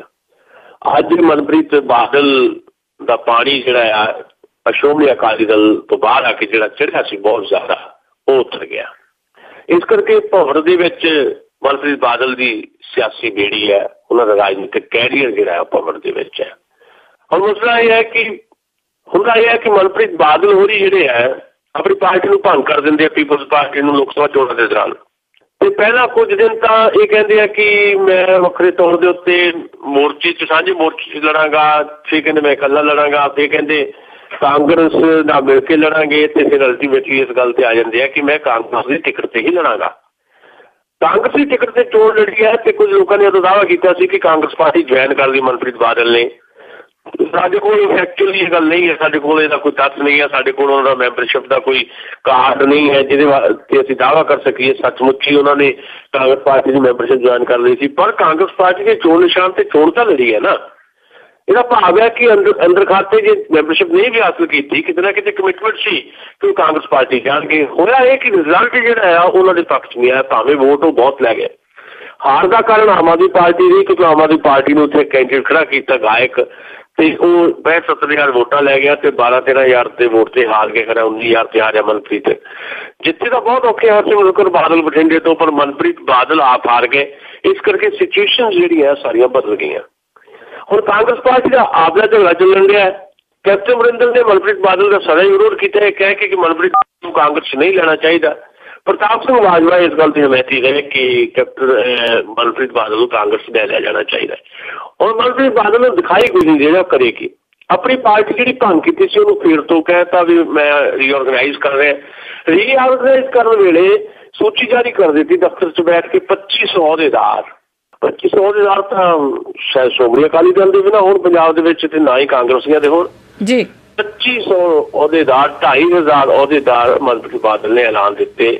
ਪਾਰਟੀਆਂ ਏਦਾਂ ਨਹੀਂ ਆਰਗੇਨਾਈਜ਼ ਹੁੰਦੀਆਂ, ਪਾਰਟੀਆਂ ਰੀਆਰਗਨਾਈਜ਼ ਵੀ ਏਦਾਂ ਨਹੀਂ ਹੁੰਦੀਆਂ। ਪਾਰਟੀ ਨੂੰ ਰੀਆਰਗਨਾਈਜ਼ ਕਰਨ ਵਾਸਤੇ ਜਿਹੜਾ ਦਾਅਵਾ ਕੀਤਾ ਸੀ ਮਨਪ੍ਰੀਤ ਬਾਦਲ ਨੇ ਅੱਜ ਤੋਂ 4 ਸਾਲ ਪਹਿਲਾਂ ਵੀ ਪੰਜਾਬ ਦੇ 12,600 ਪਿੰਡਾਂ ਦੇ ਵਿੱਚ ਜਾ ਕੇ ਲੋਕਾਂ ਦਾ ਕੱਲਾ ਕੱਲਾ ਦਰਵਾਜ਼ਾ ਅਸੀਂ ਖੜਕਾਵਾਂਗੇ, ਪਾਰਟੀਆਂ ਉੱਦਾਂ ਹੁੰਦੀਆਂ ਆਰਗੇਨਾਈਜ਼, ਤੇ ਉਹ ਦਾਅਵਾ ਹੀ ਰਹਿ ਗਿਆ। ਉਹ ਦਾਅਵਾ ਜਿਹੜਾ ਆ ਸਿਰਫ ਹਵਾ ਹੋ ਗਿਆ। ਪੰਜਾਬ ਦੇ 12,600 ਪਿੰਡਾਂ 'ਚ ਕੀ ਜਾਣਾ ਸੀ, ਉਹ ਤਾਂ 1200 ਪਿੰਡਾਂ 'ਚ ਨਹੀਂ ਗਏ। ਇਸ ਕਰਕੇ ਮੈਂ ਸਮਝਦਾ ਹੈ ਕਿ ਉਹਨਾਂ ਦਾ ਰੀਆਰਗਨਾਈਜ਼ ਕਰਨ ਦਾ ਪਾਰਟੀ ਦਾ ਜਿਹੜਾ ਫੈਸਲਾ, ਸੂਚੀ ਜਿਹੜੀ ਜਾਰੀ ਕੀਤੀ ਹੈ, ਇਹ ਕੋਈ ਬਹੁਤ ਜ਼ਿਆਦਾ ਵਿਗਿਆਨਕ ਨਹੀਂ ਹੈ, ਕੋਈ ਰੈਸ਼ਨਲਾਈਜ਼ ਤਰੀਕੇ ਦੇ ਨਾਲ ਇਹ ਕੁਝ ਨਹੀਂ ਕੀਤਾ ਗਿਆ। ਤੁਸੀਂ ਆਪ ਦੱਸੋ, ਸਾਡੇ ਸਰੋਤੇ ਦੱਸ ਦੇਣ ਕਿ ਮਨਪ੍ਰੀਤ ਬਾਦਲ ਤੋਂ ਬਾਅਦ ਕੋਈ ਇੱਕ ਲੀਡਰ ਦਾ ਨਾਂ ਦੱਸ ਸਕਦਾ ਕੋਈ ਅੱਜ ਵੀ ਪੀਪਲਜ਼ ਪਾਰਟੀ ਦਾ ਮਨਪ੍ਰੀਤ ਬਾਦਲ ਤੋਂ ਬਾਅਦ ਕੌਣ ਹੈ ਲੀਡਰ? ਮੈਨੂੰ ਤਾਂ ਯਾਦ ਨਹੀਂ, ਤੁਹਾਨੂੰ ਕੋਈ ਯਾਦ ਹੋਵੇ ਤਾਂ ਕਹਿ ਨਹੀਂ ਸਕਦੇ। ਜਿਸ ਪਾਰਟੀ ਦਾ ਮਨਪ੍ਰੀਤ ਬਾਦਲ ਤੋਂ ਬਾਅਦ ਦੂਸਰੇ ਲੀਡਰ ਦਾ ਨਾਂ ਨਾ ਕਿਸੇ ਨੂੰ ਪਤਾ ਹੋਵੇ, ਉਹ ਪਾਰਟੀ ਆਪਣੇ ਆਪ ਨੂੰ ਪੰਜਾਬ 'ਚ ਕਿੱਦਾਂ ਮੁੜ ਸਥਾਪਿਤ ਕਰ ਸਕਦੀ ਹੈ? ਦੂਜੀ ਗੱਲ, ਫਿਰ ਤੁਸੀਂ ਅੱਜ ਫਿਰ ਜਦੋਂ ਸੂਚੀ ਜਾਰੀ ਕੀਤੀ ਹੈ, ਭਗਤ ਸਿੰਘ ਦੇ ਪਿੰਡ ਪਹਿਲਾਂ ਗਏ, ਫਿਰ ਉਹੀ ਗੱਲ ਕੀਤੀ, ਭਗਤ ਸਿੰਘ ਦੇ ਪਿੰਡ ਮੁੱਠੀ ਚੱਕ ਕੇ ਗੱਲ ਕਹੀ ਹੈ ਵੀ ਭਗਤ ਸਿੰਘ ਦੇ ਸਿਧਾਂਤਾਂ ਤੇ ਚੱਲਦੇ ਹੋਏ ਭਗਤ ਸਿੰਘ ਦੇ ਸੁਪਨੇ ਪੂਰੇ ਕਰਾਂਗੇ। ਭਗਤ ਸਿੰਘ ਤਾਂ ਘੱਟੋ ਘੱਟ ਜਿਹੜੀ ਇਸ ਤਰ੍ਹਾਂ ਦੀ ਸੰਵਿਧਾਨਕ ਤੌਰ ਦੇ ਉੱਤੇ ਜਿਹੜੀ ਸਿਚੁਏਸ਼ਨ ਅੱਜ ਬਣੀ ਹੋਈ ਹੈ, ਜਿਹੜੀ ਚੋਣ ਪ੍ਰਣਾਲੀ ਸਾਡੀ, ਇਸ ਚੋਣ ਪ੍ਰਣਾਲੀ ਦੇ ਵਿੱਚ ਕਦੀ ਪਿਆ ਨਹੀਂ ਭਾਈ। ਭਗਤ ਸਿੰਘ ਦਾ ਨਾਂ ਲੈਣਾ ਹੋਰ ਗੱਲ ਹੈ, ਭਗਤ ਸਿੰਘ ਵਰਗੀ ਪੱਗ ਬੰਨ ਲੈਣੀ ਹੋਰ ਗੱਲ ਹੈ, ਭਗਤ ਸਿੰਘ ਵਾਂਗ ਵਿਹਾਰ ਕਰਨਾ ਹੋਰ ਗੱਲ ਹੈ ਜੀ। ਭਗਵੰਤ ਮਾਨ ਹੋਰੀ ਵੀ ਭਗਤ ਸਿੰਘ ਵਰਗੀ ਪੱਗ ਬੰਨ ਕੇ ਜਾਂਦੇ ਆ। ਉਹਨਾਂ ਨੇ ਕਿਹਾ ਮੈਂ ਜਦੋਂ ਪਾਰਲੀਮੈਂਟ 'ਚ ਜਾਊਂਗਾ ਭਗਤ ਸਿੰਘ ਵਰਗੀ ਪੱਗ ਬੰਨ ਕੇ ਜਾਊਂਗਾ।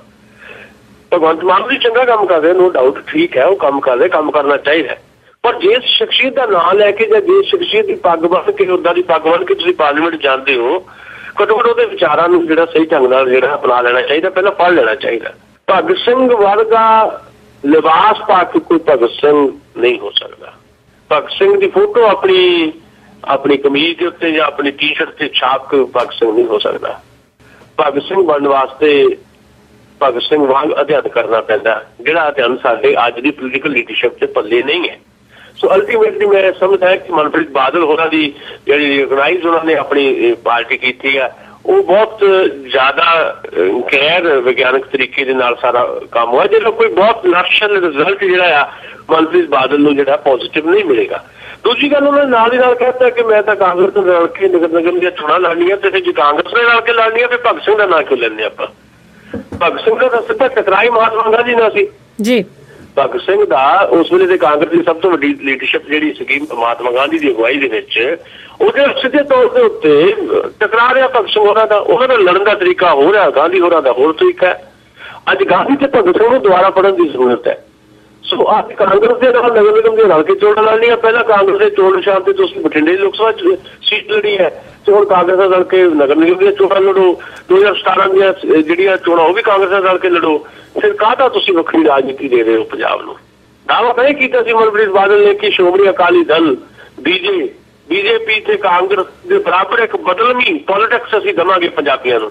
ਉਹ ਬਦਲਵੀਂ ਪੋਲੀਟਿਕਸ ਕਿੱਥੇ ਹੈ? ਇਸ ਕਰਕੇ ਮੈਂ ਸਮਝਦਾ ਹੈ ਕਿ ਮਨਪ੍ਰੀਤ ਬਾਦਲ ਹੋਰਾਂ ਦਾ ਸਿਆਸੀ ਸਿਤਾਰਾ ਜਿਹੜਾ ਆ ਉਹ ਇਸ ਵੇਲੇ ਕਰਨ ਦੀ ਸਚਾਈ। 24 ਘੰਟਿਆਂ ਦੇ ਵਿੱਚ ਕਿਹੜੀਆਂ ਘਟਨਾਵਾਂ ਬਣੀਆਂ ਸੁਰਖੀਆਂ? ਪੰਜਾਬ, ਭਾਰਤ, ਪਾਕਿਸਤਾਨ, ਅਮਰੀਕਾ ਅਤੇ ਵਿਸ਼ਵ ਭਰ ਦੀਆਂ ਖਬਰਾਂ। ਕਿਹੜੇ ਸਿਆਸਤਦਾਨ ਨੇ ਕੀ ਕਿਹਾ? ਕੀ ਕਰ ਰਹੀ ਹੈ ਸਰਕਾਰ? ਕੀ ਵਿਰੋਧੀ ਧਿਰ ਆਪਣਾ ਰੋਲ ਨਿਭਾ ਰਹੀ ਹੈ? ਟੈਕਸੀ ਟਰੱਕ ਇੰਡਸਟਰੀ ਦੀਆਂ ਖਬਰਾਂ ਤੇ ਰਹੇਗੀ ਸਾਡੀ ਅੱਖ। ਮੌਸਮ ਦੀ ਜਾਣਕਾਰੀ, ਸਟਾਕ ਮਾਰਕੀਟ ਦੇ ਵਿੱਚ ਉਤਰਾਵ ਚੜਾਵ, ਡਾਲਰ ਪਾਉਂਡ ਦਾ ਭਾਅ, ਜਾਣਾਂਗੇ ਇਹ ਸਾਰਾ ਕੁਝ। ਇਹ ਸਾਰੀਆਂ ਖਬਰਾਂ ਪੰਜਾਬੀ ਦੇ ਵਿੱਚ ਤੁਹਾਡੇ ਲਈ ਪੇਸ਼ ਕਰਨਗੇ। ਸਤਿ ਸ਼੍ਰੀ ਅਕਾਲ ਦੋਸਤੋ, ਮੈਂ ਹਾਂ ਬਲਤੇਜ ਪੰਨੂ ਪੰਜਾਬ ਤੋਂ। ਟੈਲੀਸੋਟੋ ਮੈਂ ਚੰਡੀਗੜ੍ਹ ਤੋਂ ਸੁਸ਼ੀਲ ਦੁਸਾਂਝ। ਬਿਊਰੋ ਦਫ਼ਤਰ ਸ਼ੁਗਰਾ ਪਾਕਿਸਤਾਨ ਤੋਂ ਮਸੂਦ ਮਲੀ ਬੜਾ ਅਦਬ ਭਰਿਆ ਤਨੀਕਾ ਜੀ ਸਲਾਮ ਪੇਸ਼ ਕਰਦਾ ਹੈ, ਕਬੂਲ ਕਰੋ। ਸ੍ਰੀ ਮੁਕਤਸਰ ਸਾਹਿਬ ਤੋਂ ਜਸਵਿੰਦਰ ਸਿੰਘ ਬਿੱਟਾ ਵੱਲੋਂ ਪਿਆਰ ਭਰੀ ਨਿੱਘੀ ਸਤਿ ਸ੍ਰੀ ਅਕਾਲ।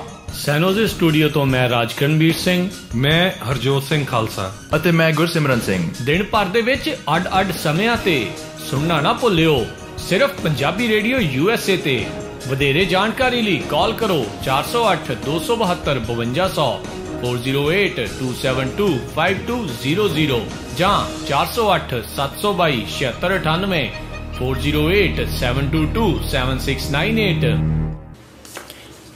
ਜੀ ਤੇ ਅੱਗੇ ਗੱਲਬਾਤ ਕਰਦੇ ਜੀ ਪੰਜਾਬ ਪੁਲਿਸ ਦੀ ਜਿਹੜੀ ਐਨਕਾਊਂਟਰ ਦੇ ਵਿੱਚ ਫੜ ਕੇ ਨੌਜਵਾਨਾਂ ਨੂੰ ਇਸੇ ਤਰ੍ਹਾਂ ਉਹ ਮਾਰ ਰਹੀ ਆ, ਜਿਸ ਤਰ੍ਹਾਂ ਆਪਾਂ ਪਿਛਲੇ 2-3 ਦਿਨਾਂ ਤੋਂ ਖਬਰ ਆ ਜਿਹੜੇ ਕਰ ਰਹੇ ਆ, ਇਹ ਧੱਕੇਸ਼ਾਹੀ ਆ ਜਾਂ ਕੀ ਸਮਝਦੇ ਆਪਾਂ ਕਿ ਜਾਂ ਸਰਕਾਰ ਇਸ ਪੁਲਿਸ ਦਾ ਪੱਖ ਲੈ ਰਹੀ ਆ ਜਾਂ ਇਹ ਜਿਹੜੀ ਪੁਲਿਸ ਦਾ ਡਿਪਾਰਟਮੈਂਟ ਆ ਇਹ ਸਰਕਾਰ ਤੋਂ ਬਾਹਰ ਹੋ ਗਿਆ? ਦੇਖੋ, ਮੈਂ ਉਹਨਾਂ ਚੀਜ਼ਾਂ ਨੂੰ ਦੁਹਰਾਉਂਦਾ ਨਹੀਂ ਕਿਉਂਕਿ ਵਕਤ ਦਾ ਵੀ ਹਿਸਾਬ ਕਿਤਾਬ ਹੁੰਦਾ। ਖਬਰਾਂ ਸੁਣ ਚੁੱਕੇ ਹੋ, ਮੈਂ ਉਹ ਘਟਨਾ ਦੀ ਜਿਹੜੀ ਦੁਹਰਾ ਨਹੀਂ ਕਰਦਾ ਤੁਹਾਡੇ ਕੋਲ ਕਿਉਂਕਿ ਖਬਰਾਂ ਸਾਰੇ ਸਾਡੇ ਦੋਸਤਾਂ ਨੇ ਸੁਣੀ ਹੈ ਜੀ।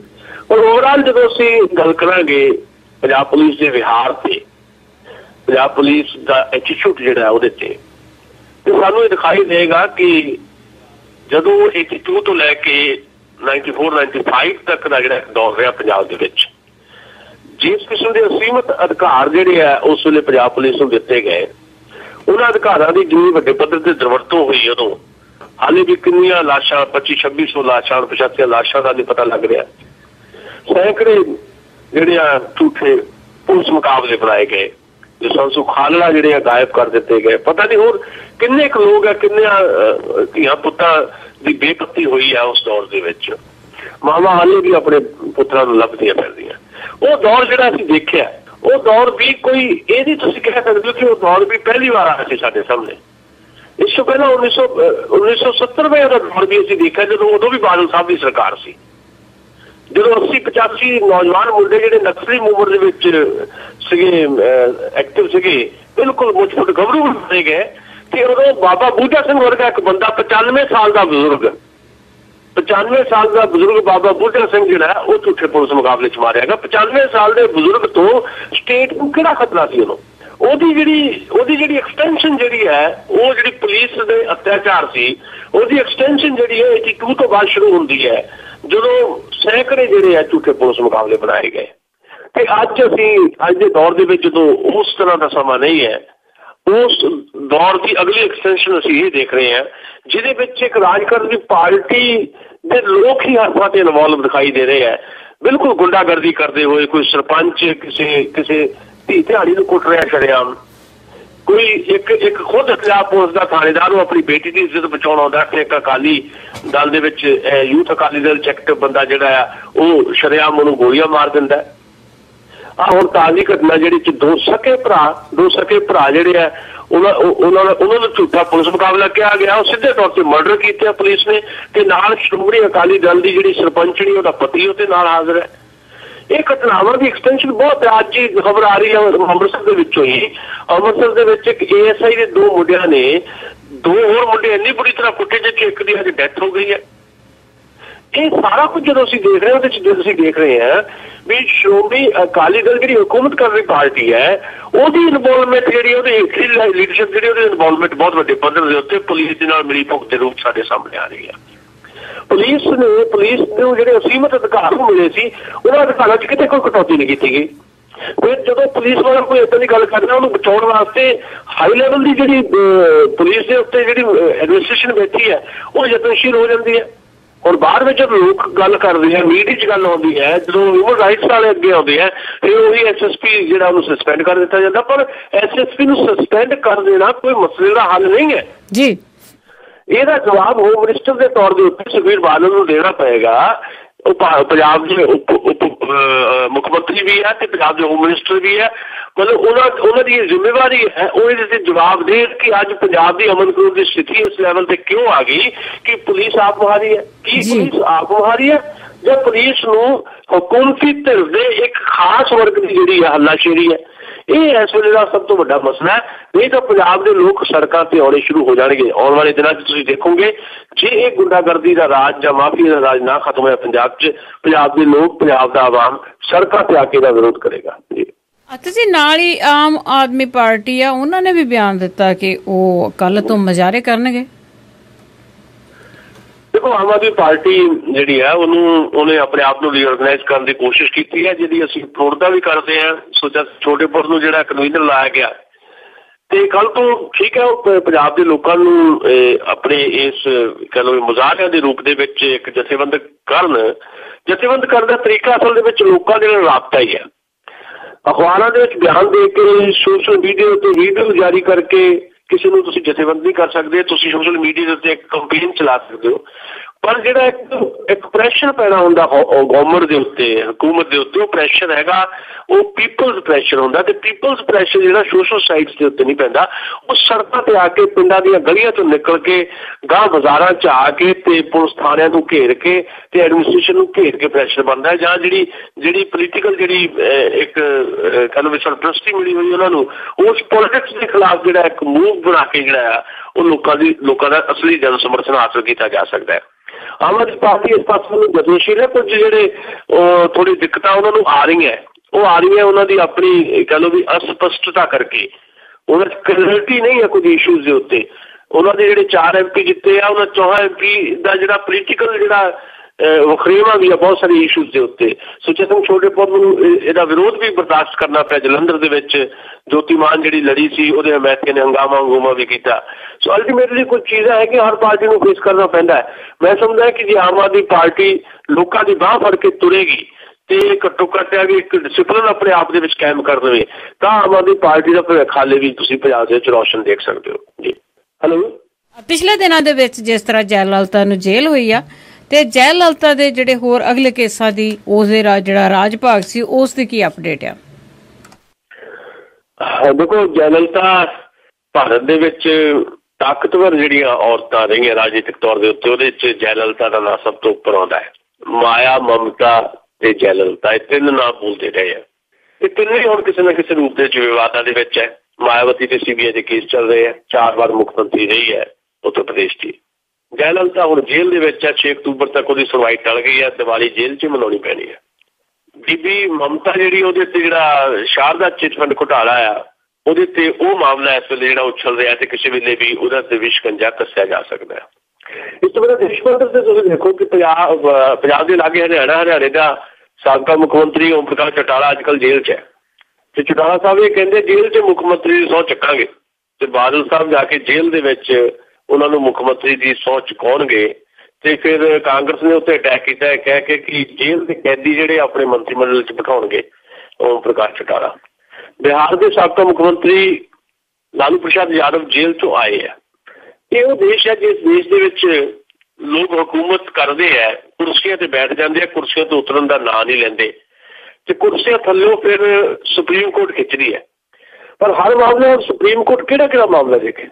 ਸਾਡੇ ਜਿਹੜਾ ਚੋਣ ਸੁਧਾਰਾਂ ਦਾ ਇੱਕ ਇਸ਼ੂ ਆ, ਮੈਨੂੰ ਲੱਗਦਾ ਕਿ ਆਉਣ ਵਾਲੇ ਸਮੇਂ ਦੇ ਵਿੱਚ ਇਹ ਵੱਡੇ ਪੱਧਰ ਦੇ ਉੱਤੇ ਇੱਥੇ ਕੰਮ ਕਰਨ ਦੀ ਜ਼ਰੂਰਤ ਹੈ। ਜਿਹੜੀਆਂ ਨਵੇਂ ਜਨ ਅੰਦੋਲਨ ਉੱਠਣਗੇ ਭਾਰਤ ਦੇ ਵਿੱਚ, ਉਹਦੇ 'ਚ ਘੱਟੋ ਘੱਟ ਚੋਣ ਸੁਧਾਰਾਂ ਦਾ ਇਸ਼ੂ ਜਿਹੜਾ ਸਭ ਤੋਂ ਪਹਿਲਾਂ ਹੋਣਾ ਚਾਹੀਦਾ ਹੈ ਵੀ ਲੋਕ ਕੁਰਸੀ ਕਿਉਂ ਨਹੀਂ ਛੱਡਦੇ। ਗੋਡੇ ਜਵਾਬ ਦੇ ਦਿੰਦੇ ਆ, ਕੁਰਸੀ ਨਹੀਂ ਛੱਡਦੇ।